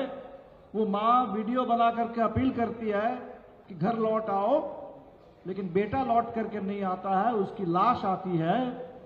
तो आपको ये भी देखना चाहिए, आपको ये भी देखना चाहिए कि अगर कॉमरेड एम ए बेबी बोल पा रहे हैं तो वहां उमर खालिद जेल में सड़ रहे हैं। आपको देखना चाहिए कि डी राजा अगर बोल पा रहे हैं तो सोनम वांगचुक को बोलने नहीं दिया जा रहा है, उनको जेल में सड़ाया जा रहा है। इसीलिए इंतजार मत कीजिए, उस दिन का इंतजार मत कीजिए जब किसी के पास बोलने का कोई अधिकार नहीं होगा। अभी वक्त रहते इसको रोकने की कोशिश कीजिए। कुछ लोग कह रहे हैं कि भाई अभी तो पार्लियामेंट है, अभी तो चुनाव है पार्लियामेंट है, लेकिन उस पार्लियामेंट में राहुल गांधी तक की पार्लियामेंट मेंबरशिप खत्म कर दी जाती है एक डिफेमेशन सूट ला करके। आपको पार्लियामेंट दिखाई दे रहा है और कैसे आसानी से इस देश के किसी नेता की संसद की सदस्यता खत्म कर दी जा रही है, ये नहीं दिखाई दे रहा है। आपको चुनाव दिखाई दे रहा है, चुनाव आयोग नहीं दिखाई दे रहा है, एसआईआर नहीं दिखाई दे रहा है। अभी 25 जनवरी को चुनाव आयोग ने कहा है कि नेशनल वोटर्स डे, आजकल 26 जनवरी हम रिपब्लिक डे मनाते हैं, and on 25th January, the foundation day of the Election Commission of India, we celebrate as National Voters Day. और आज स्थिति क्या है? अभी एसआईआर चल रहा है, एसआईआर चल रहा है, बिहार में एसआईआर हो गया। उस एसआईआर का क्या परिणाम निकला आपने देखा। और 9 राज्य में और 3 यूनियन टेरिटरी में एसआईआर चल रहा है। अभी 12 राज्य में, अभी हिंदुस्तान का बहुत बड़ा हिस्सा बचा है, 12 राज्य में 7 करोड़ लोगों का नाम चला गया, 7 करोड़। पश्चिम बंगाल में करीब 60 लाख के नाम गए, 1.5 करोड़ लोगों को हियरिंग के लिए बुलाया गया कि आपका नाम ठीक नहीं है, लॉजिकल डिस्क्रिपेंसी है, आपके परिवार में 6 बच्चे कैसे हैं, 6 बच्चों का एक पिता कैसे हो सकता है, तरह तरह की बातें। अमर्त्य सेन को SIR के हियरिंग में बुलाया जा रहा है, सबको बुलाया जा रहा है। तो ये डिसएनफ्रेंचाइजमेंट, मैस डिसएनफ्रेंचाइजमेंट, हिटलर भी चुनाव से ही आए थे, चुनाव जीत कर ही हिटलर बने, और चुनाव के बाद इस तरीके से पूरे तंत्र को उन्होंने बदल दिया कि one nation, one party, one leader, one state बन गया वहां। तो इसीलिए हमें लगता है कि हम लोगों को बहुत इसके लिए इंतजार नहीं करना चाहिए। अगर दिमाग में वो जर्मन पैमाना हमने बैठा लिया है कि भाई जर्मनी में तो गैस चेंबर बने थे, 60 लाख यहूदियों की हत्या कर दी गई थी, अभी हमारे यहां तो गैस चेंबर अभी तक नहीं दिख रहा है, अभी तो 60 लाख का आंकड़ा तो नहीं आया है। इसके लिए इंतजार मत कीजिए। कम्युनिस्ट कभी इंतजार नहीं करते। कम्युनिस्टों का काम है वर्तमान में, बल्कि उनका भविष्य का प्रतिनिधित्व करते हैं, इतिहास से सबक लेते हैं। इसीलिए मैं तमाम आज देश के वामपंथी साथियों से खास तौर पर अपील करूंगा कि इस समय ये जो पूरे फैशिस्ट टेकओवर, उस टेकओवर को, वो टेकओवर की प्रक्रिया है। अगर हम अभी इसको रोक नहीं पाएंगे तो टेकओवर जब पूरा हो जाएगा तब आपके पास बचेगा नहीं कुछ। टेकओवर की प्रक्रिया से हम जूझ रहे हैं, गुजर रहे हैं, तो उस टेकओवर की प्रक्रिया के खिलाफ अभी समय है। समय रहते रहते, थोड़ा बहुत लोकतंत्र बचा रहते रहते, थोड़ा बहुत संविधान, थोड़ी बहुत बोलने की आजादी, ये रहते रहते उसका सही इस्तेमाल करके हम लोगों को इसको रोकना चाहिए। अलग अलग पार्टियां हम लोग हैं, बहुत सारे साथी कहते हैं कि भाई एक पार्टी क्यों नहीं बन जाते। बिल्कुल बन सकते हैं। अगर 1925 में एक पार्टी थी तो 2030 में एक पार्टी बन जा सकती है, कोई बात नहीं है, बिल्कुल बन सकती है। लेकिन हम कहेंगे कि इस पर एक कब होंगे, एक होकर के क्या करना है उस पर सोचिए। What is to be done.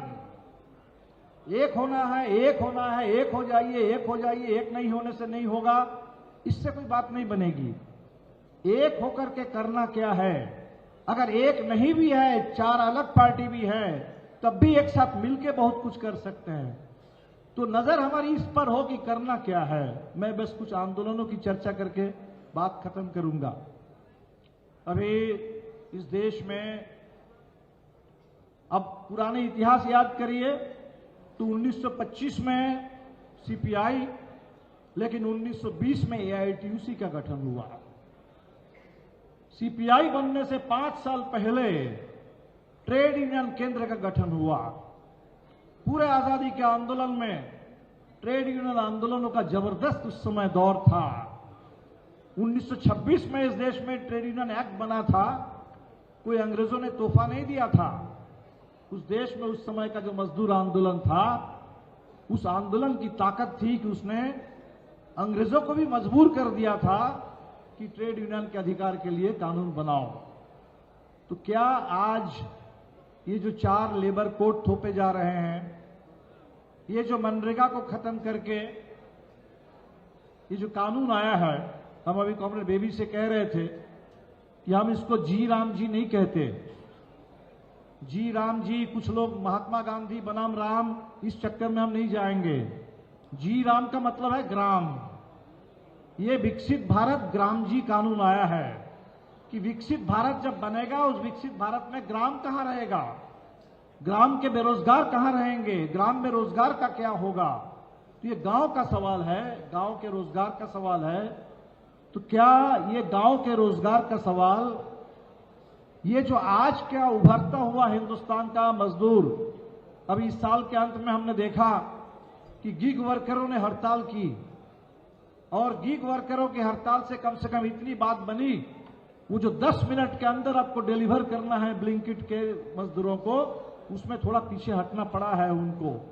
तो क्या हिंदुस्तान में आज का जो फैलता हुआ, बदलता हुआ नया मजदूर वर्ग है, उस मजदूर वर्ग का कोई उभार हम पैदा कर सकते हैं गांव से लेकर शहर तक? ये सोचना चाहिए, इस दिशा में कोशिश करनी चाहिए। आज इस देश में समय समय पर आप देखेंगे कि महिलाओं का जबरदस्त आंदोलन खड़ा हो रहा है। बलात्कारियों को खुली छूट है, बलात्कारियों को माला पहनाया जा रहा है, सेंगर को बेल दिया जा रहा है, राम रहीम को हर रोज पैरोल मिल रहा है। लेकिन हम देख रहे हैं कि इस देश में कभी निर्भया, कभी अभाया, कभी उत्तराखंड में अंकिता भंडारी, उसके बलात्कार और हत्या के खिलाफ जबरदस्त आंदोलन खड़ा हो रहा है। ये जो महिलाओं का आंदोलन है, उसमें कुछ लोग कह देते हैं कि भाई ये एक घटना है, इसमें फांसी दे दो, इसमें सजा दे दो, बस वो आंदोलन एक घटना बन करके रह जाता है। क्या हम इस देश में इस समय एक बहुत बड़ा महिला आंदोलन, क्योंकि सबसे ज्यादा अगर मनुस्मृति संविधान बनेगा, if there is a real fascist take over, जिसके बारे में बाबा साहब अंबेडकर ने कहा था, if India is ever to become Hindu Raj, if Hindu Raj is ever to become a reality in India, that will be the worst calamity to befall. तो उस calamity से, उस तबाही से सबसे ज्यादा जो टकराना पड़ेगा इस देश में, इस देश की आधी आबादी महिलाओं को टकराना पड़ेगा, और महिलाएं टकरा रही है आंदोलन में। तो क्या महिला आंदोलन को हम एक पॉलिटिकल मूवमेंट की तरह, एक राजनीतिक ऊंचाई, एक बहुत बड़े राजनीतिक ताकत इस फांसीवाद से निपटने के लिए क्या महिला आंदोलन का मुहा ले जा सकते हैं? हमारे सामने सवाल है। क्या इस देश में इस समय दलित आंदोलन और कम्युनिस्ट आंदोलन हम लोग और ज्यादा नजदीक आ सकते हैं? आजादी के आंदोलन के दौर में 1930s, 1940s दो ऐसे दशक थे जब बाबा साहब अंबेडकर और कम्युनिस्ट पार्टी मिलकर के काम कर रहे थे। इंडिपेंडेंट लेबर पार्टी बनी थी बाबा साहब अंबेडकर की, जिस दौर में बाबा साहब ने कहा था कि ये कास्ट जो है ये डिवीजन ऑफ लेबर नहीं है, this is division of labourers. अगर वो डिवीजन ऑफ लेबरर है तो how to unite the labourers? जाहिर सी बात है कि यूनाइट करने के लिए एक तरफ आपको पूंजी से लड़ना पड़ेगा और एक तरफ आपको इस कास्ट सिस्टम से लड़ना पड़ेगा, और उसी लड़ाई से बात बनने लगी थी। अफसोस है, हमारे देश की ये ट्रेजेडी रहा है कि वो जो एकता बन सकती थी, बनने लगी थी, वो एकता बीच रास्ते में बंद हो गई, रुक गई, अलग अलग रास्ते पे लोग चल पड़े, और जिससे इस देश के दलित आंदोलन को भी नुकसान हुआ, कम्युनिस्ट आंदोलन को भी बहुत नुकसान हुआ। क्या आने वाले दिन में, इस समय में हम लोग दलित आंदोलन और कम्युनिस्ट आंदोलन को और नजदीक ला सकते हैं? आज इस देश में एनवायरनमेंट बड़ा सवाल बन रहा है और उसमें दम है। ये हिमालय के लोग जोशीमठ बचाओ लड़ रहे थे, कोई सुन नहीं रहा था। ये निकोबार खत्म हो रहा है, निकोबार की आवाज हिंदुस्तान में गूंज नहीं रही है, लेकिन आरावल्ली में जब हुआ, वो पूरा राजस्थान, वो पूरा हरियाणा, वो पूरा एनसीआर, वो पूरे मिडिल क्लास के लोग भी आगे आए, तो सुप्रीम कोर्ट को भी पीछे हटना पड़ा। इसका मतलब क्या हिंदुस्तान में जल जंगल जमीन का सवाल, पर्यावरण का सवाल, पीने के पानी, दूषित पानी से इंदौर में लोग मर रहे हैं, जहरीला हवा, उस हवा से दिल्ली में लोग मर रहे हैं। क्या ये हवा का सवाल, ये पानी का सवाल, ये जल जंगल जमीन का सवाल, पर्यावरण का सवाल, इसको हम बहुत बड़ा एक एजेंडा बना दे सकते हैं? तो हमें तो लगता है कि हम लोगों को आंदोलनों पर ज्यादा चर्चा करें, आंदोलनों में कैसे नया जोश, नई ऊंचाई, नए आयाम हम जोड़ सकते हैं। निश्चित तौर पर इसी से बात बनेगी। मैं खत्म करूंगा। जिस समय 1925 में सीपीआई बन रही थी, उस समय हमारे सामने दो सवाल थे। एक सवाल था कि देश में आजादी कैसे आएगी, आजादी लाने के लिए लोग लड़ रहे थे। दूसरा सवाल था आजादी कैसी होगी, उस आजाद हिंदुस्तान में क्या जमींदारी और आजादी साथ साथ चलेगी? कम्युनिस्टों ने नारा दिया कि जमींदारी का उन्मूलन हो। क्या इस देश में ये जो छोटे छोटे राज्य थे और राज्य में राजाओं का चलता था, कम्युनिस्टों ने नारा दिया और वो त्रवंकुर से लेकर हैदराबाद से लेकर के पूरे देश में जो लोग कहते हैं कि सरदार पटेल ने आकर के सबको एक कर दिया, वो इसीलिए एक कर पाए कि अंदर से हर ऐसे जो राजा का था वहां लोग लड़ रहे थे सामंतशाही के खिलाफ, राजशाही के खिलाफ। तो ये जो लड़ाइयां हैं तो वो दोनों लड़ाई थी। आज की परिस्थिति कुछ बिल्कुल उसी तरह की है। आज हमें फासीवाद से आजादी चाहिए, फिर एक बार साम्राज्यवाद से आजादी चाहिए।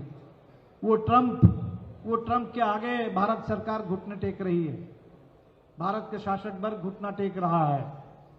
उस ट्रंप से, उस अमेरिकी साम्राज्यवाद से आजादी पूरी दुनिया को चाहिए, हमें भी चाहिए।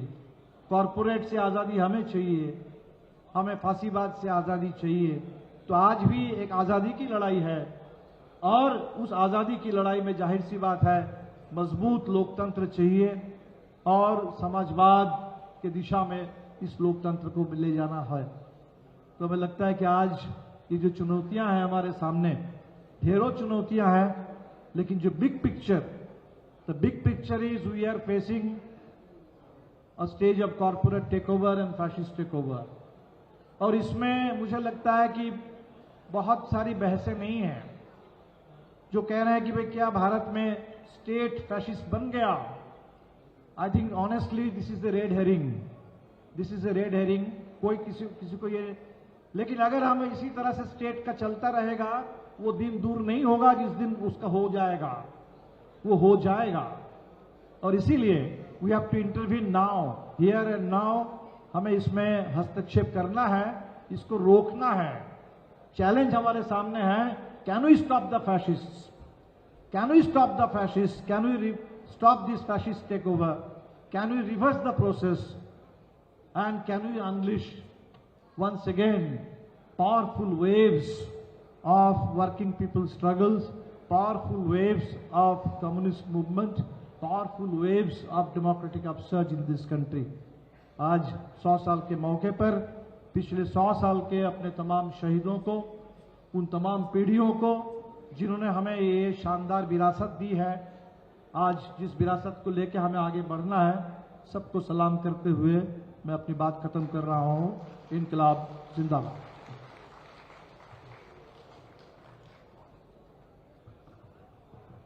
థ్యాంక్ యూ కామ్రేడ్ దీపాంకర్ గారు.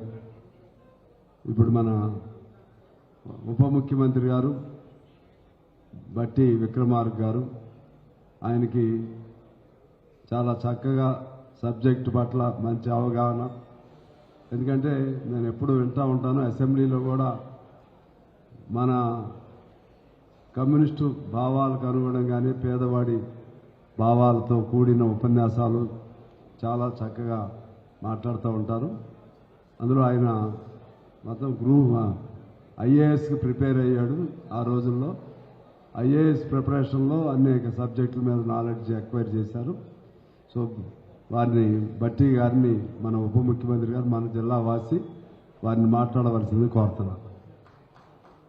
అంతేనా?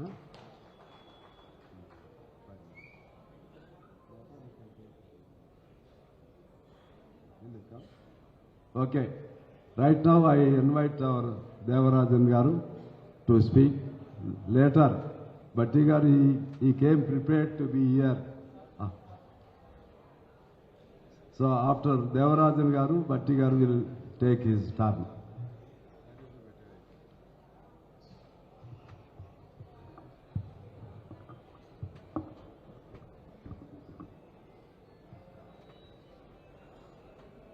Respected comrades in the dais, dear comrades and friends, I think now we are discussing the challenges before the left of Indian left parties. First of all, on behalf of our party, the All India Forward Bloc, the party founded by Netaji Subhash Chandra Bose, I extend our revolutionary greetings to the concluding ceremony of the Centenary of Communist Party of India, and I am extending my sincere gratitude to the leaders of Communist Party of India for inviting us to express our views on this very important subject. As all the senior leaders have expressed their views on this particular subject, almost all the issues they have covered up. The imperialist machinations, I was just writing, the imperialist machinations, the class division and the newly emerging class character, and the influence of caste in our society, the how to save our constitution, and what are the challenges before our constitution, before our federalism, and the threat on our democracy. All these issues have been discussed. So if I go in extempo, it will also consume more time. So as it is a seminar, I thought that my views also should go and record. So I just prepare one speech or my opinion in written format. So kindly allow me to read that text so that the time can be restricted. Within that stipulated time I can finish. Today, as we gather to commemorate the historic centenary of Communist Party of India, we are not merely celebrating the passage of 100 years. We are honoring a legacy of sacrifice, struggle, and unwavering commitment to the cause of the working people of this country, from the factories and fields to the streets and the student hostels. The communist movement in India has been the moral compass of our nation, the voice of the voiceless, the shield of the oppressed, and the conscience of Indian democracy. The centenary comes at a decisive moment in our history. I know that it is 1:45, everybody is hungry, and most of the people are nowadays diabetics, so they need food in time, that I know. So he is requesting everybody to sit for a moment, that the Deputy Speaker will also address, then we will disperse for lunch. Am I right? Yes. This centenary comes at a decisive moment, yes, in our history.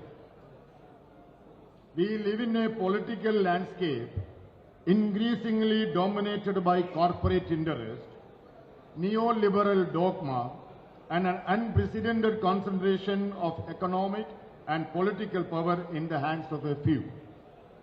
Wealth is being centralized, labor is being socialized, agriculture is being corporatized, and the very idea of social justice is being mocked. In such a time, it is the left, and only the left, that continues to stand firmly with workers, peasants, agricultural laborers, youth, women, minorities, and the marginalized. And yet, comrades, we must speak with honesty and courage. The Indian left today faces a profound crisis. We cannot close our eyes blindly. There is a crisis. Once a decisive force in national politics, the left has suffered severe electoral decline and political marginalization. We have lost our traditional strongholds, West Bengal, Tripura, and other regions where the left once represented the aspirations of the people. Our presence in the parliament has fallen to historical low, weakening our collective ability to influence national policy and challenge corporate-driven governance. Despite our growing strength on the streets, in factories, on farms, and in mass movements across the country, we have struggled to translate this popular support into sustainable electoral success. When we call a meeting, people used to come in the street, but we failed to translate this popular support into electoral success. This gap between mass influence and electoral outcomes is one of the most serious challenges facing the left parties in India today. If we fail to confront this reality with clarity and resolve, we risk allowing reactionary forces to tighten their grip further on our democracy. Let us be clear. Our ideology is not outdated. Socialism is not irrelevant. What requires renewal is our principles. There is no need of renewing the principles, but our methods. We have to renew the methods. For decades, our old forms of organization and communication served us well. They helped us to build strong mass movements, trade unions, Kisan Sabhas, and student organizations. But India has changed. Society has changed. The political battlefield has expanded into digital spaces, social media platforms, and new forms of cultural influence. If the left does not adapt to this evolving terrain, others will occupy it, and they have already have. The right wing has mastered modern political communication, not to spread the truth, but to manufacture consent through propaganda, misinformation, and communal poison. They have weaponized technology to divide the people, distort history, and glorify corporate plunder as nationalism. We cannot fight a 21st century challenge with the 20th century tools alone. We cannot fight a 21st century challenge with the 20th century old tools alone. Therefore, the left must modernize its outreach without compromising its soul. We must speak the language of today's youth while remaining rooted in the politics of class struggle. We must use social media not as a substitute for mass work, but as its extension to amplify workers' struggles, expose corporate loot, counter communal narratives, and present a clear socialist alternative. We must invest in political education that equips our cadres to engage confidently both on the ground and in the digital sphere. The challenge before us is not merely electoral, it is civilizational also. We are not dealing with just another right-wing government, not with the ordinary right-wing government. We are confronting a regime that represents the fusion of the most dangerous tendencies of our time: communal hatred and corporate greed. This is a project that seeks to divide the working people on the basis of religion and caste, while uniting the richest corporation and crony capitalists in an unprecedented plunder of national wealth.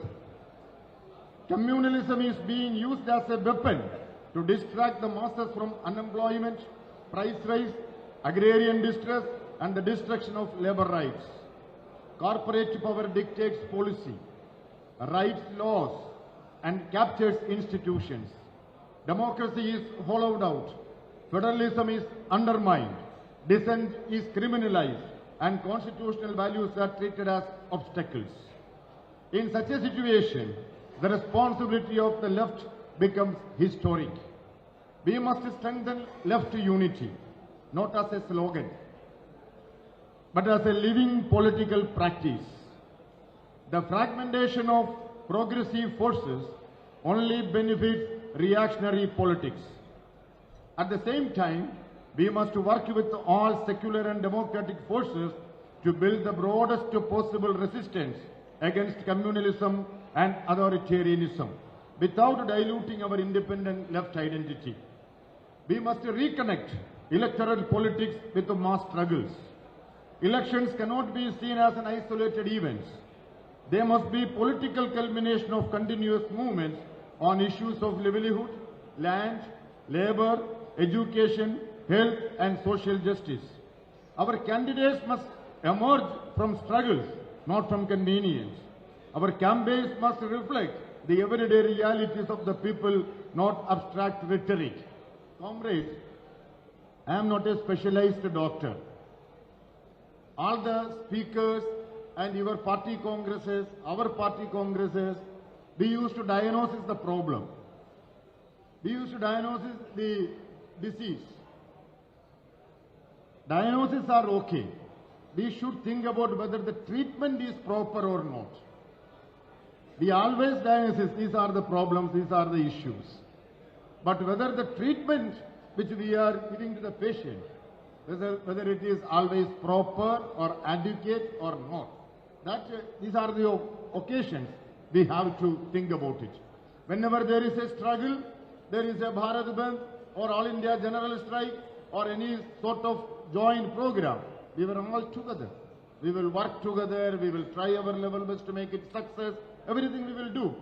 But when the election comes, whether it is assembly election or local body election or parliament election comes, everybody will go their own way.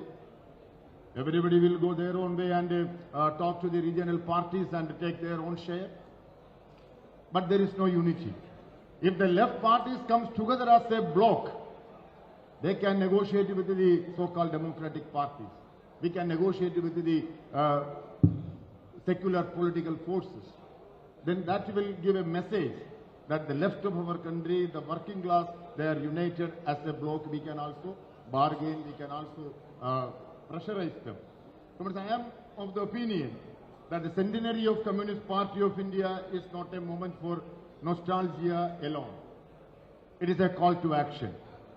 The sacrifices of generations of communists, from colonial prisons to workers' strikes, from peasants' uprising to democratic struggles, demand that we rise to the challenges of our time with the same courage and clarity. History has placed before us a stark choice, the only choice, either the further consolidation of communal corporate rule or the resurgence of a powerful left-led democratic alternative rooted in class unity and social justice. Let us choose struggle. Let us choose renewal. Let us choose unity.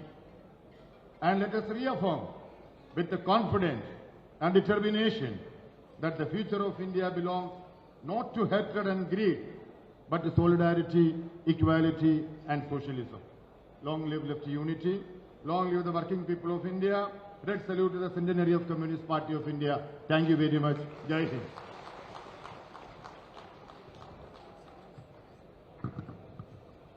Devarajan గారికి ధన్యవాదాలు. ఇప్పుడు మన ఉప ముఖ్యమంత్రి మన జిల్లా వాసి భట్టి విక్రమార్క గారిని మాట్లాడవలసిందిగా కోరుతా ఉన్నాను.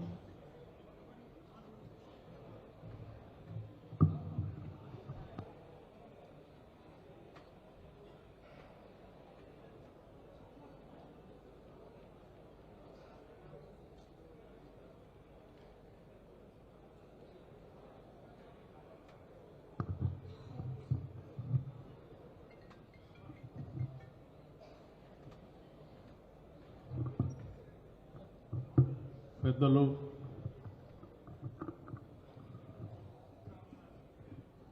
భారత కమ్యూనిస్ట్ పార్టీ జాతీయ కార్యదర్శి శ్రీ డి రాజా గారికి, అలాగే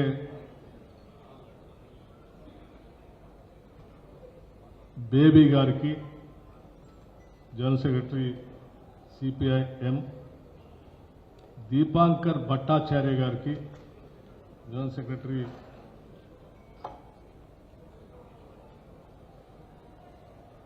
CPI ML liberation general secretary गार की,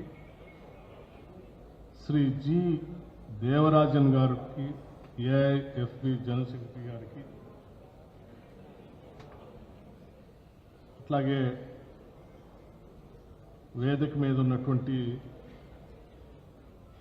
కోననేని సాంబశివరావు గారికి, కామ్రేడ్ అమర్జిత్ కౌర్ గారికి, కామ్రేడ్ రామకృష్ణ గారికి, కామ్రేడ్ డాక్టర్ గిరీష్ శర్మ గారికి, కామ్రేడ్ ప్రకాష్ బాబు గారికి, కామ్రేడ్ PS సంతోష్ కుమార్ గారికి, కామ్రేడ్ పల్లబ్ సిఎన్ గుప్తా గారికి, కామ్రేడ్ సంజయ్ కుమార్ గారికి, అట్లాగే కామ్రేడ్ పల్లా వెంకటరెడ్డి గారికి, అనేక ప్రాంతాల నుంచి మరి ఈ కార్యక్రమానికి ఇక్కడికి వచ్చేసినటువంటి వివిధ రాష్ట్రాల ప్రతినిధులకి, దేశాల ప్రతినిధులకి, నా ముందు కూర్చున్నటువంటి నారాయణ గారికి, సుదర్శన్ గారికి, ఇతర కామ్రేడ్ సోదరులందరికీ కూడా ముందుగా నా హృదయపూర్వకమైనటువంటి నమస్కారాలు. అట్లాగే సిపిఐ శత వసంతాల సందర్భంగా, అంటే 100 సంవత్సరాలు పూర్తి చేసుకున్నటువంటి సందర్భంలో దీనికి సంబంధించినటువంటి సమావేశాలు దేశంలో ఖమ్మం జిల్లాని ఎన్నుకోవటం, ఈ ఖమ్మం జిల్లాలో మీ అందరికీ, సరే మా పార్టీలు వేరైనా మీ అందరికీ ఆతిథ్యం ఇచ్చేటువంటి అదృష్టం మాకు రావటం నిజంగా మా అదృష్టంగానే భావిస్తా ఉన్నాం. మా జిల్లా, and I'm not talking about our own district people, I'm trying to give the voice to the outsiders of the district. మా జిల్లా ఆతిథ్యం ఇవ్వటానికి, అనేక రకాలైనటువంటి భావజాలాల్ని ఆహ్వానించడానికి, అనేక రకాలైనటువంటి భావజాలాల వ్యాప్తికి కూడా ఈ జిల్లా ఎప్పుడూ ఆహ్వానిస్తూనే ఉంటుంది. What I'm trying to say, Raja garu, this district is having a peculiar kind of a situation here. It always welcomes a different ideologies. It always absorbs different ideologies. It always allows and welcomes the deliberations on different ideologies. It's something like, extreme left-wing extremism to right-wing ideologies, till that it always welcomes everyone. On the same lines, today we are very fortunate to host from all over the country, not only the country, even from all over the world. Your delegates, you all have come here and participated in this district. It is a fortunate for the district and the political leaders from various parties also. We are so, proud to welcome and to give kind of atithya for all the delegates.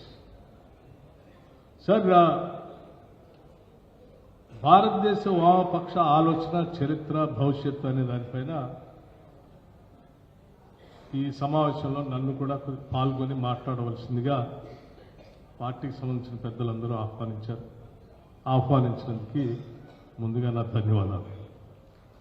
అట్లాగే మీ మహాసభ సందర్భంగా ఈ రాష్ట్ర ముఖ్యమంత్రి రేవంత్ రెడ్డి గారిని ఆహ్వానించి అందులో ఈ సందేశం ఇవ్వటానికి కూడా మీరు ఆహ్వానించారు. దానికి కూడా నా ప్రత్యేకమైనటువంటి అభినందనలు.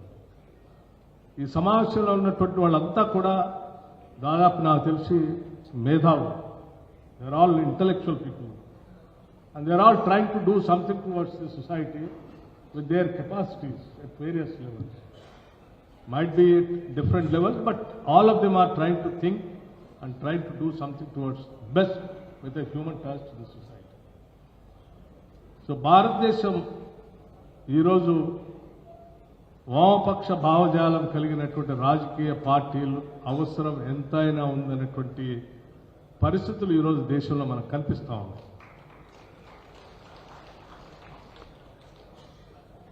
ప్రియమైన సహచరులారా, గౌరవనీయ వామపక్ష నేతలారా, మేధావులారా, యువ మిత్రులారా, మీ అందరికి కూడా ముందుగా లాల్ సలాం.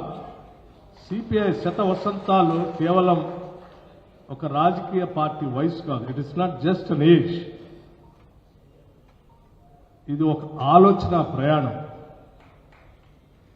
It is not just an age. It is a long journey of a political thought. ఈ సందర్భంగా వామపక్షాల చరిత్రను స్మరించుకుంటూనే ఆ ఆలోచన భారత సమాజంలో ఎలా రూపాంతరం చెందిందో కూడా ఎప్పుడు ఎలా స్పందించాలో ఆలోచించుకోవాల్సినటువంటి సమయం ఈరోజు ఆసన్నమైంది భారతదేశంలో. ముందుగా మనందరం ఈ ఆలోచన తీసుకున్నప్పుడు we will take the ideology of the Karl Marx. Karl Marx communism ఏం చెప్పాడనే దానిపైన మనందరం మాట్లాడుతూ ఉంటాం, దాని మీద ముందుకు పోతాం. ఏం చెప్పారు? కార్ల్ మార్క్స్ సమాజ అభివృద్ధి మోడ్ ఆఫ్ ప్రొడక్షన్ ఆధారంగా సమాజం రూపాంతరం చెందుతూ ముందుకు పోతామని చెప్పాడు. అటువంటి రూపాంతరం చెందేటువంటి అనేక దశలు వారు వివరిస్తూ ప్రధానంగా ఈ సమాజాన్ని ప్రాథమిక కమ్యూనిజం అంటే primitive communism, slave society, feudalism, capitalism, socialism and communism ఈ రకంగా ట్రాన్స్ఫార్మ్ చెందుతూ ప్రపంచంలో హ్యావ్స్ అండ్ హ్యావ్ నాట్స్ మధ్యలో జరిగేటువంటి పోరాటంతో ఈ ట్రాన్స్ఫర్మేషన్ అంతా జరుగుతుంది. ఒక సైద్ధాంతికపరమైనటువంటి ఆలోచన ప్రపంచానికి అందించింది.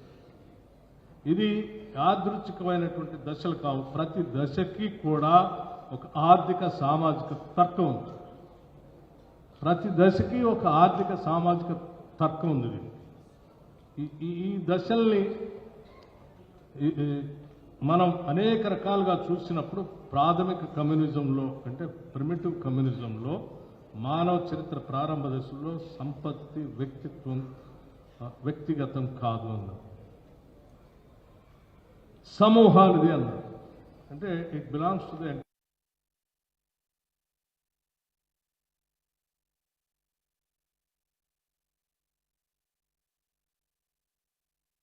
అటవీ వనరులు సమూహికంగా ఉండేది, అందరికి సంబంధించినటువంటి వనరులుగా ఉండేది. ముఖ్యంగా గమనించాల్సింది ఈ దశలో స్త్రీల స్థానం తర్వాత దశల కన్నా ఎక్కువ గౌరవంగా ఉండేది ప్రిమిటివ్ కమ్యూనిజం. ఆ తర్వాత వచ్చినటువంటి దాస్య సామంత వ్యవస్థలో వ్యవసాయము తయారీ పెరిగే కొద్ది సంపత్తి కొద్ది మందికి చేరింది. భారతదేశంలో కూడా ఈ దశ ఇది కేవలం ఒక సంబంధమైనటువంటి వర్గ పోరాటానికే కాకుండా వర్గ వ్యవస్థలకే కాకుండా కుల వ్యవస్థతో కూడా ముడిపడి మరింత కఠినంగా మారింది. కొందరు పాలకులు, కొంతమంది చాలామంది పాలితులు, భూమి శ్రమ అధికారం అన్నీ ఒక చేతుల్లో కేంద్రీకృతమయ్యాయి. అటువంటి పరిస్థితుల్లో ఆ తర్వాత వచ్చినటువంటి ఫ్యూడలిజంలో సామంత వ్యవస్థలో సృష్టించిన సంపదే పూజ్యవాదానికి ఫ్యూడలిజానికి పునాది వేసింది. పరిశ్రమలో మార్కెట్లో డబ్బు ఆధిపత్యం పెరిగింది. మార్క్స్ అంచనా ఏమిటంటే ఈ దశలోనే వర్గ పోరాటం వస్తుందని చెప్పారు. క్లాస్ స్ట్రగుల్ తీవ్రంగా అవుతుంది. అది that haves and have not will have a serious fight and ultimately it will lead to a serious struggle and it will go to the next transformation. ఈ వర్గ పోరాటం ద్వారా సోషలిజం మార్క్స్ అభిప్రాయం ప్రకారం వస్తుందని అంచనా వేశారు. కానీ ఆ వచ్చేది ఫ్యూడలిజం నుంచి సోషలిజం వరకు దారితీస్తుంది. సంపద సమాన పంపిణీ, శోషణ లేని సమాజం ఇదే కమ్యూనిజం యొక్క యుటోపియన్ లక్ష్యంగా భారతదేశం చెప్పారు. కానీ భారతదేశం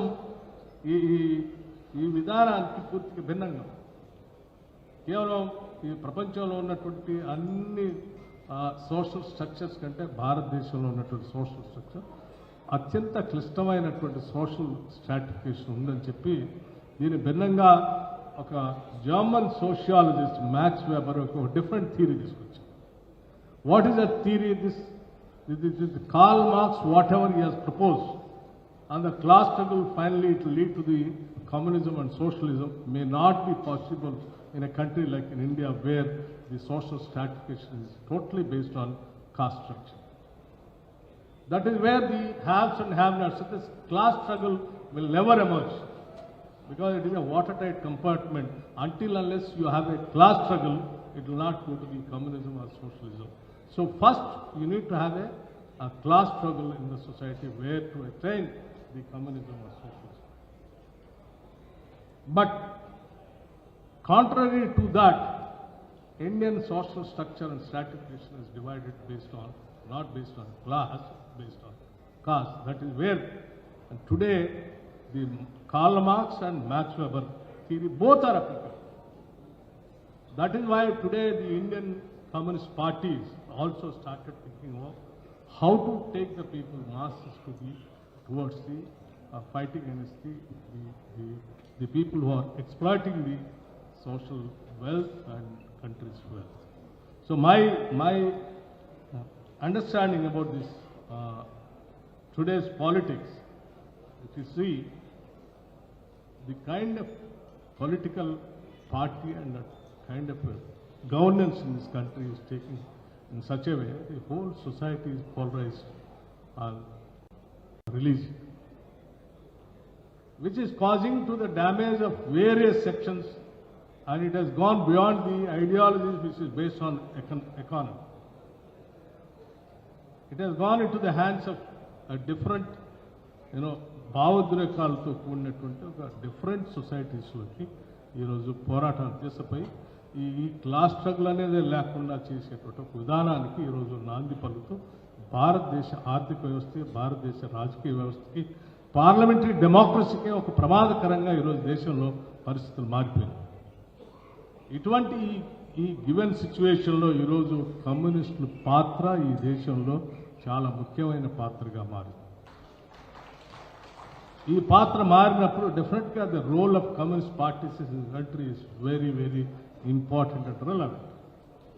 So whenever the society of this country started struggling for the freedom or wealth or the equal distribution of wealth, all the time the communist parties were there and they have participated also. They have stood for the society. So as you said, sir, the 100 years of Communist Party have played a major and vital role during the time of freedom struggle. Now if you see the leaders like, those who are all participated in this movement, particularly Ayyadevara, Sarvodaya Bhatla Ramanatham, Ram Narayan Reddy garu, Baddamella Reddy garu, Uchalpalli Sundaraya garu, Nalamala Giriprasad garu, Mukta Mohidan garu, Chirravari Lakshmanarayana garu, Bhim Reddy Narasimha Reddy garu, Dharma Vishnu garu లాంటి నాయకులు ఆ రోజుల్లో communist పార్టీలకి ఈ సమాజానికి నాయకత్వం ఇస్తూ what exactly we want, they have fought and given this slogan. That slogan, I still remember, sir, when the Rajakars, when they are troubling the society of Telangana, apart from the government, the rest of the country, Hyderabad state was suffering so badly in the hands of the Rajakars, and the whole wealth is in the hands of the feudal lords. These kind of leaders have come forward and started the agitation. That agitation is the armed struggle, peasants' armed struggle, which has really, given the light to the whole world. Why in Telangana the peasants have started taking the arms and fighting against the kingdom.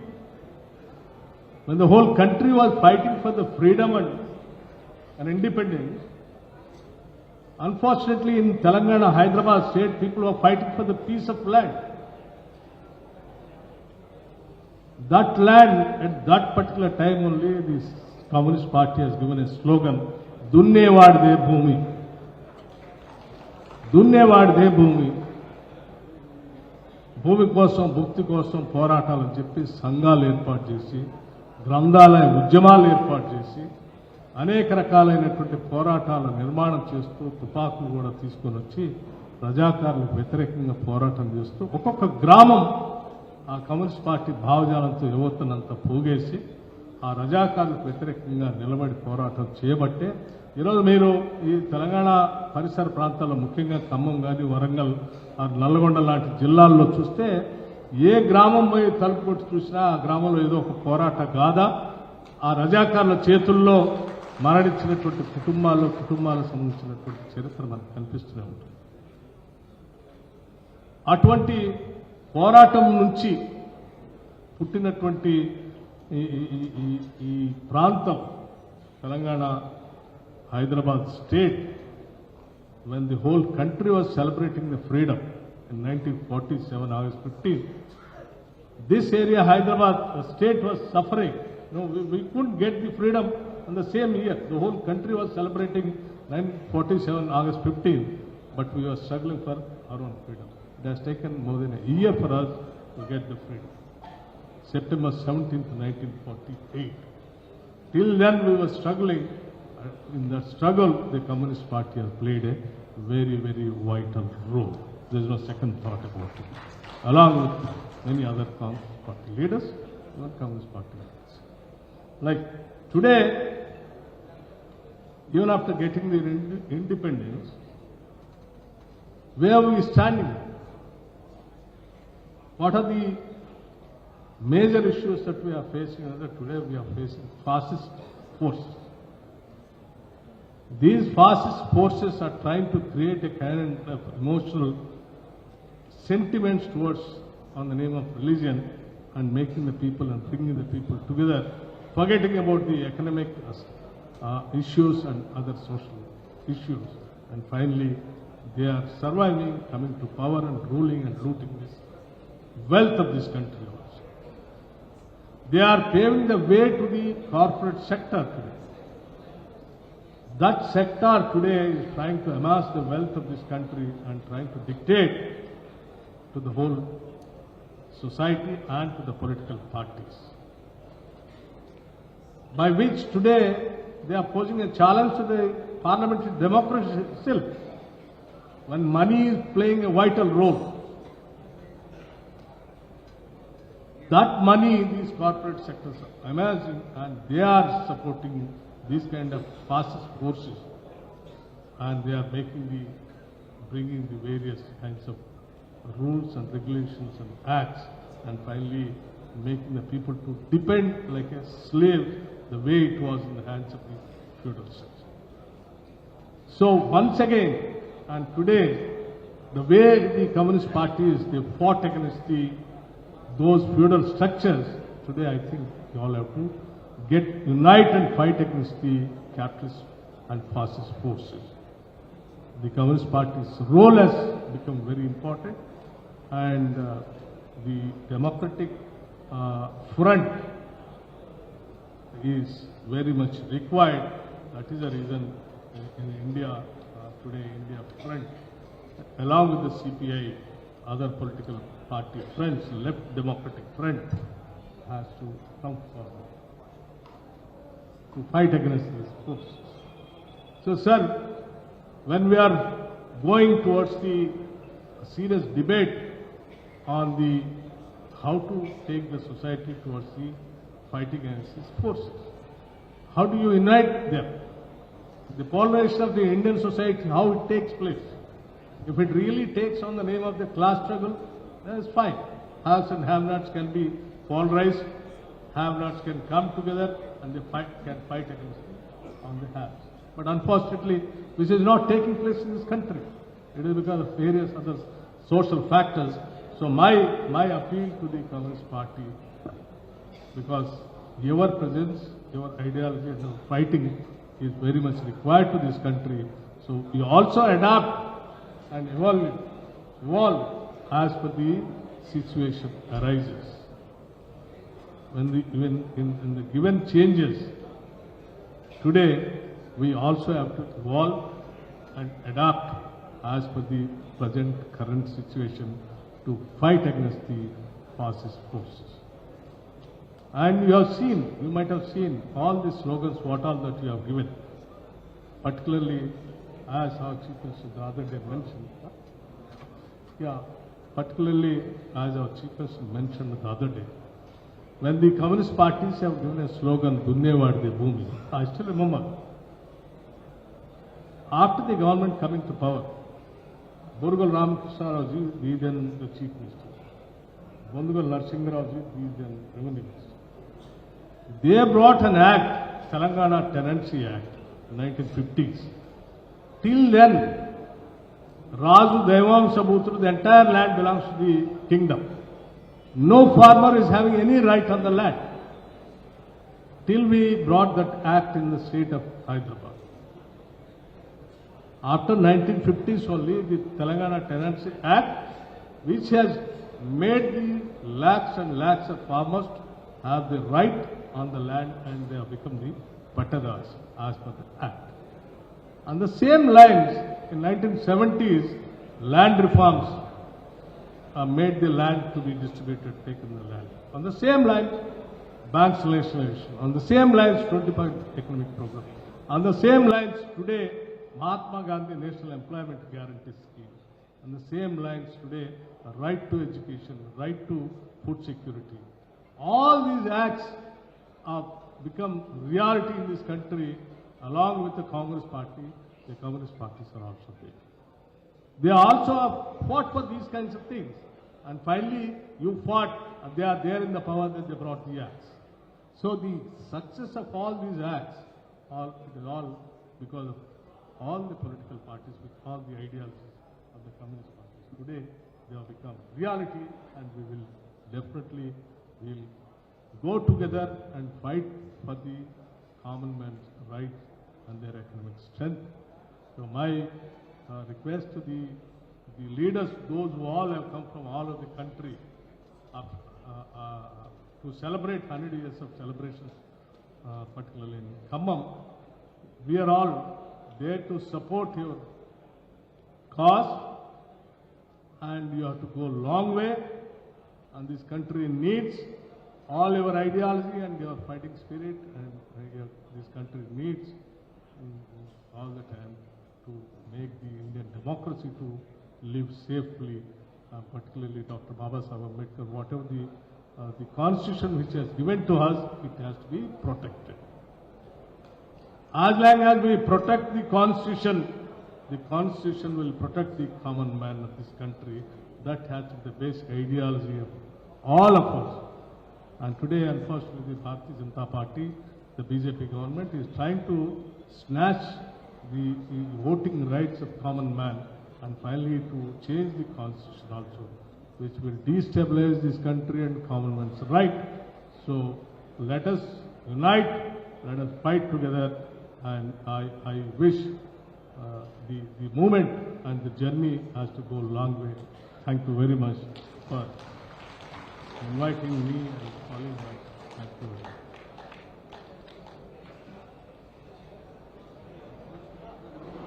Bhatti గారికి ధన్యవాదాలు.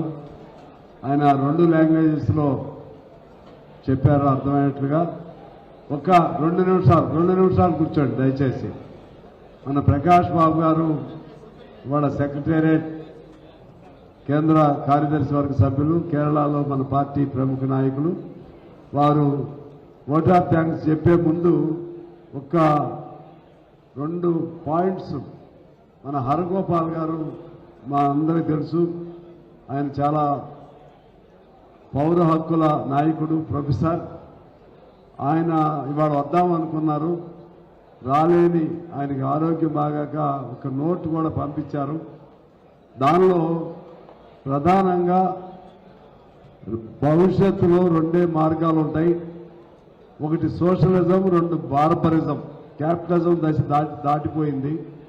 బార్బరిజం అంటే అనాగరిక, దాని ప్రోడక్టే ఇవాళ Trump అనే ఒక వ్యక్తి neo liberalism నుంచి తయారైనటువంటి ఒక అనాగరికమైనటువంటి వ్యక్తి. దానికి వ్యతిరేకంగా ఇవాళ మీ కమ్యూనిస్టులు అందరూ కలిసి ఫైట్ చేయాలనేటువంటి ఒక సారాంశంతో ఆయన లెటర్ పంపించారు. హరగోపాల్ గారికి కూడా నేను ధన్యవాదాలు తెలియజేస్తూ, ఇప్పుడు మా ప్రకాష్ బాబు గారిని ఓట్ ఆఫ్ థ్యాంక్స్ చెప్పవలసిందిగా నేను కోరుతా ఉన్నాను.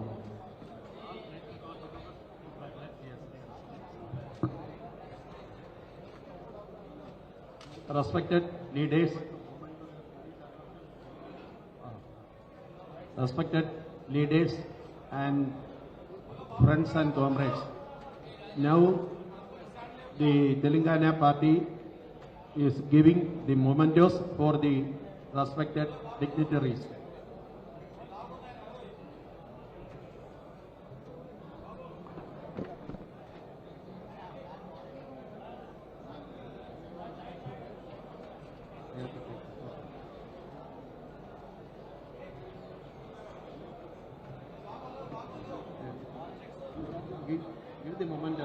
Give the mementos.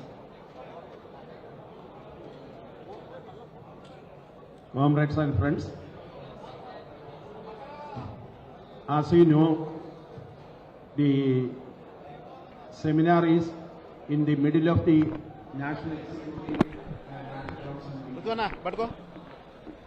have to start the national council meeting by 4 p.m. at the supplementary hall.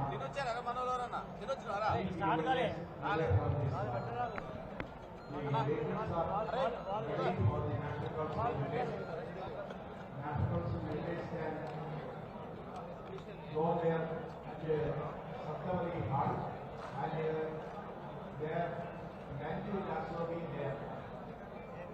So I request all the national council members to be at the supplementary hall by after lunch by 4 p.m. to begin with the national council. Congress,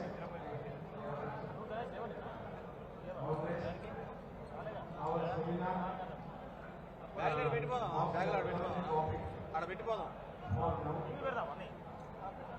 పక్క పెడదాం మళ్ళీ మైకులు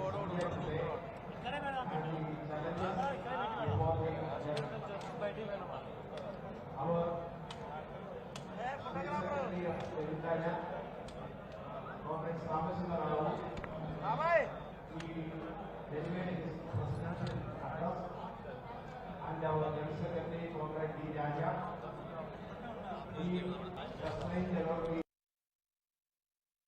challenges before the left in India, and Comrade Imperialism, our General Secretary of CPI, he very well explained about the present India and the various. And he gave a new definition for the SIR, that is special intensive removal of the voters, not the revision but removal of the voters.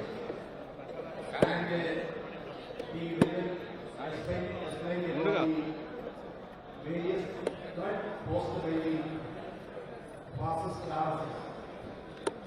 Comrade Vikramarka, he also explained about the various challenges, and he added another new topic which is to be taken by the left front.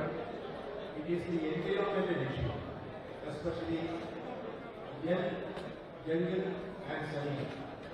That also is talked about it, and Comrade Erosion, he explained about the various strategies.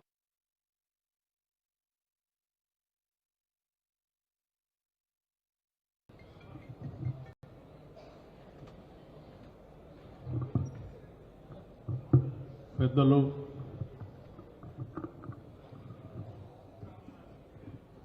భారత communist party జాతీయ కార్యదర్శి Shri D రాజా గారికి, అలాగే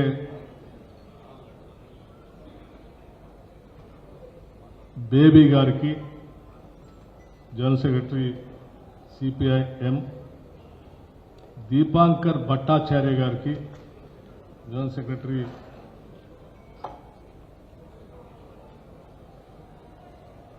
CPI ML liberation general secretary గారికి, Shri G Devarajan గారికి, AIFB general secretary గారికి, అట్లాగే వేదిక మీద ఉన్నటువంటి కోననేని సాంబశివరావు గారికి,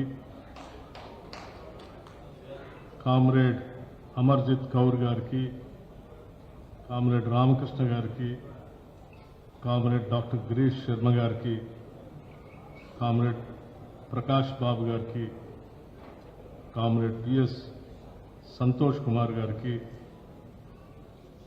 కామ్రేడ్ పల్లబ్ సేన్ గుప్తా గారికి, కామ్రేడ్ సంజయ్ కుమార్ గారికి, అట్లాగే కామ్రేడ్ పల్లా వెంకటరెడ్డి గారికి, అనేక ప్రాంతాల నుంచి మరి ఈ కార్యక్రమానికి ఇక్కడికి వచ్చేసినటువంటి వివిధ రాష్ట్రాల ప్రతినిధులకి, దేశాల ప్రతినిధులకి, నా ముందు కూర్చున్నటువంటి నారాయణ గారికి, సుదర్శన్ గారికి, ఇతర కామ్రేడ్స్ సోదరులందరికీ కూడా ముందుగా నా హృదయపూర్వకమైనటువంటి నమస్కారాలు. సిపిఐ శత వసంతాల సందర్భంగా, అంటే 100 సంవత్సరాలు పూర్తి చేసుకున్నటువంటి సందర్భంలో దీనికి సంబంధించినటువంటి సమావేశాలు దేశంలో ఖమ్మం జిల్లాని ఎన్నుకోవటం, ఈ ఖమ్మం జిల్లాలో మీ అందరికీ, సరే మా పార్టీలు వేరైనా మీ అందరికీ ఆతిథ్యం ఇచ్చేటువంటి అదృష్టం మాకు రావటం నిజంగా మా అదృష్టంగానే భావిస్తా ఉన్నాం. మా జిల్లా,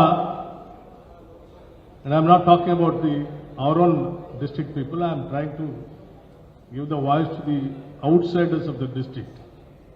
మా జిల్లా ఆతిథ్యం ఇవ్వటానికి,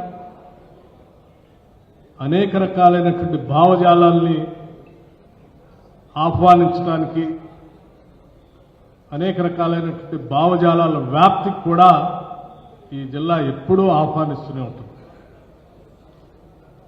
What I'm trying to say, Raja Garu, this district is having a peculiar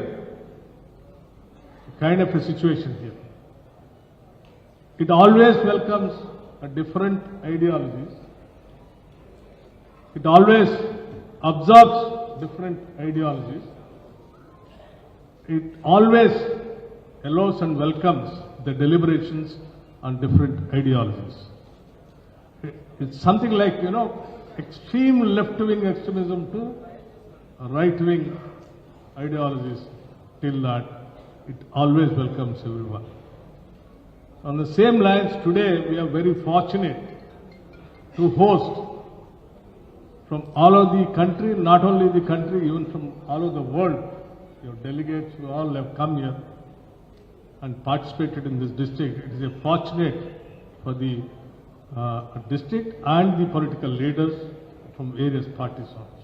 We are so, proud to welcome and to give kind of atithya for all the delegates. Sir,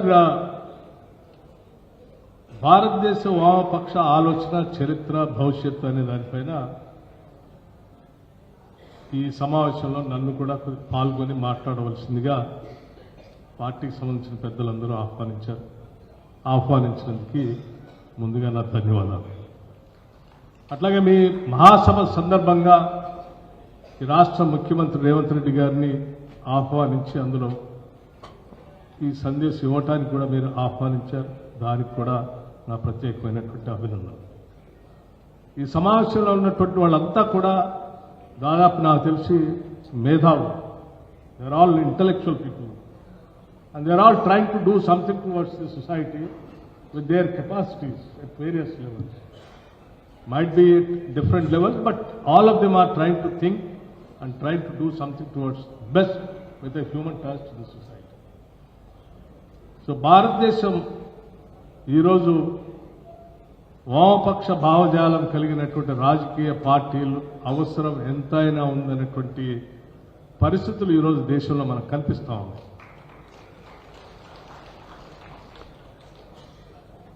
ప్రియమైన సహచరులారా, గౌరవనీయ వామపక్ష నేతలారా, మేధావులారా, యువ మిత్రులారా, మీ అందరికి కూడా ముందుగా లాల్ సలాం. సిపిఐ శత వసంతాలు కేవలం ఒక రాజకీయ పార్టీ వయసు కాదు. It is not just an age. ఇది ఒక ఆలోచన ప్రయాణం. It is not just an age, it is a long journey of political thought. ఈ సందర్భంగా వామపక్షాల చరిత్రను స్మరించుకుంటూనే ఆ ఆలోచన భారత సమాజంలో ఎలా రూపాంతరం చెందిందో కూడా, ఎప్పుడు ఎలా స్పందించాలో ఆలోచించుకోవాల్సినటువంటి సమయం ఈరోజు ఆసన్నమైంది భారతదేశంలో. ముందుగా మనందరం ఈ ఆలోచన తీసుకున్నప్పుడు we will take the ideology of the Karl Marx. Karl Marx communism ఏం చెప్పాడనే దానిపైన మనందరం మాట్లాడుతూ ఉంటాం, దాని మీద ముందుకు పోతా ఉంటాం. ఏం చెప్పారు? కార్ల్ మార్క్స్ సమాజ అభివృద్ధి మోడ్ ఆఫ్ ప్రొడక్షన్ ఆధారంగా సమాజం రూపాంతరం చెందుతూ ముందుకు పోతామని చెప్పాడు. అటువంటి రూపాంతరం చెందేటువంటి అనేక దశలు వారు వివరిస్తూ ప్రధానంగా ఈ సమాజాన్ని ప్రాథమిక కమ్యూనిజం అంటే primitive communism, slave society, feudalism, capitalism, socialism and communism ఈ రకంగా ట్రాన్స్ఫార్మ్ చెందుతూ ప్రపంచంలో హ్యావ్స్ అండ్ హ్యావ్ నాట్స్ మధ్యలో జరిగేటువంటి పోరాటం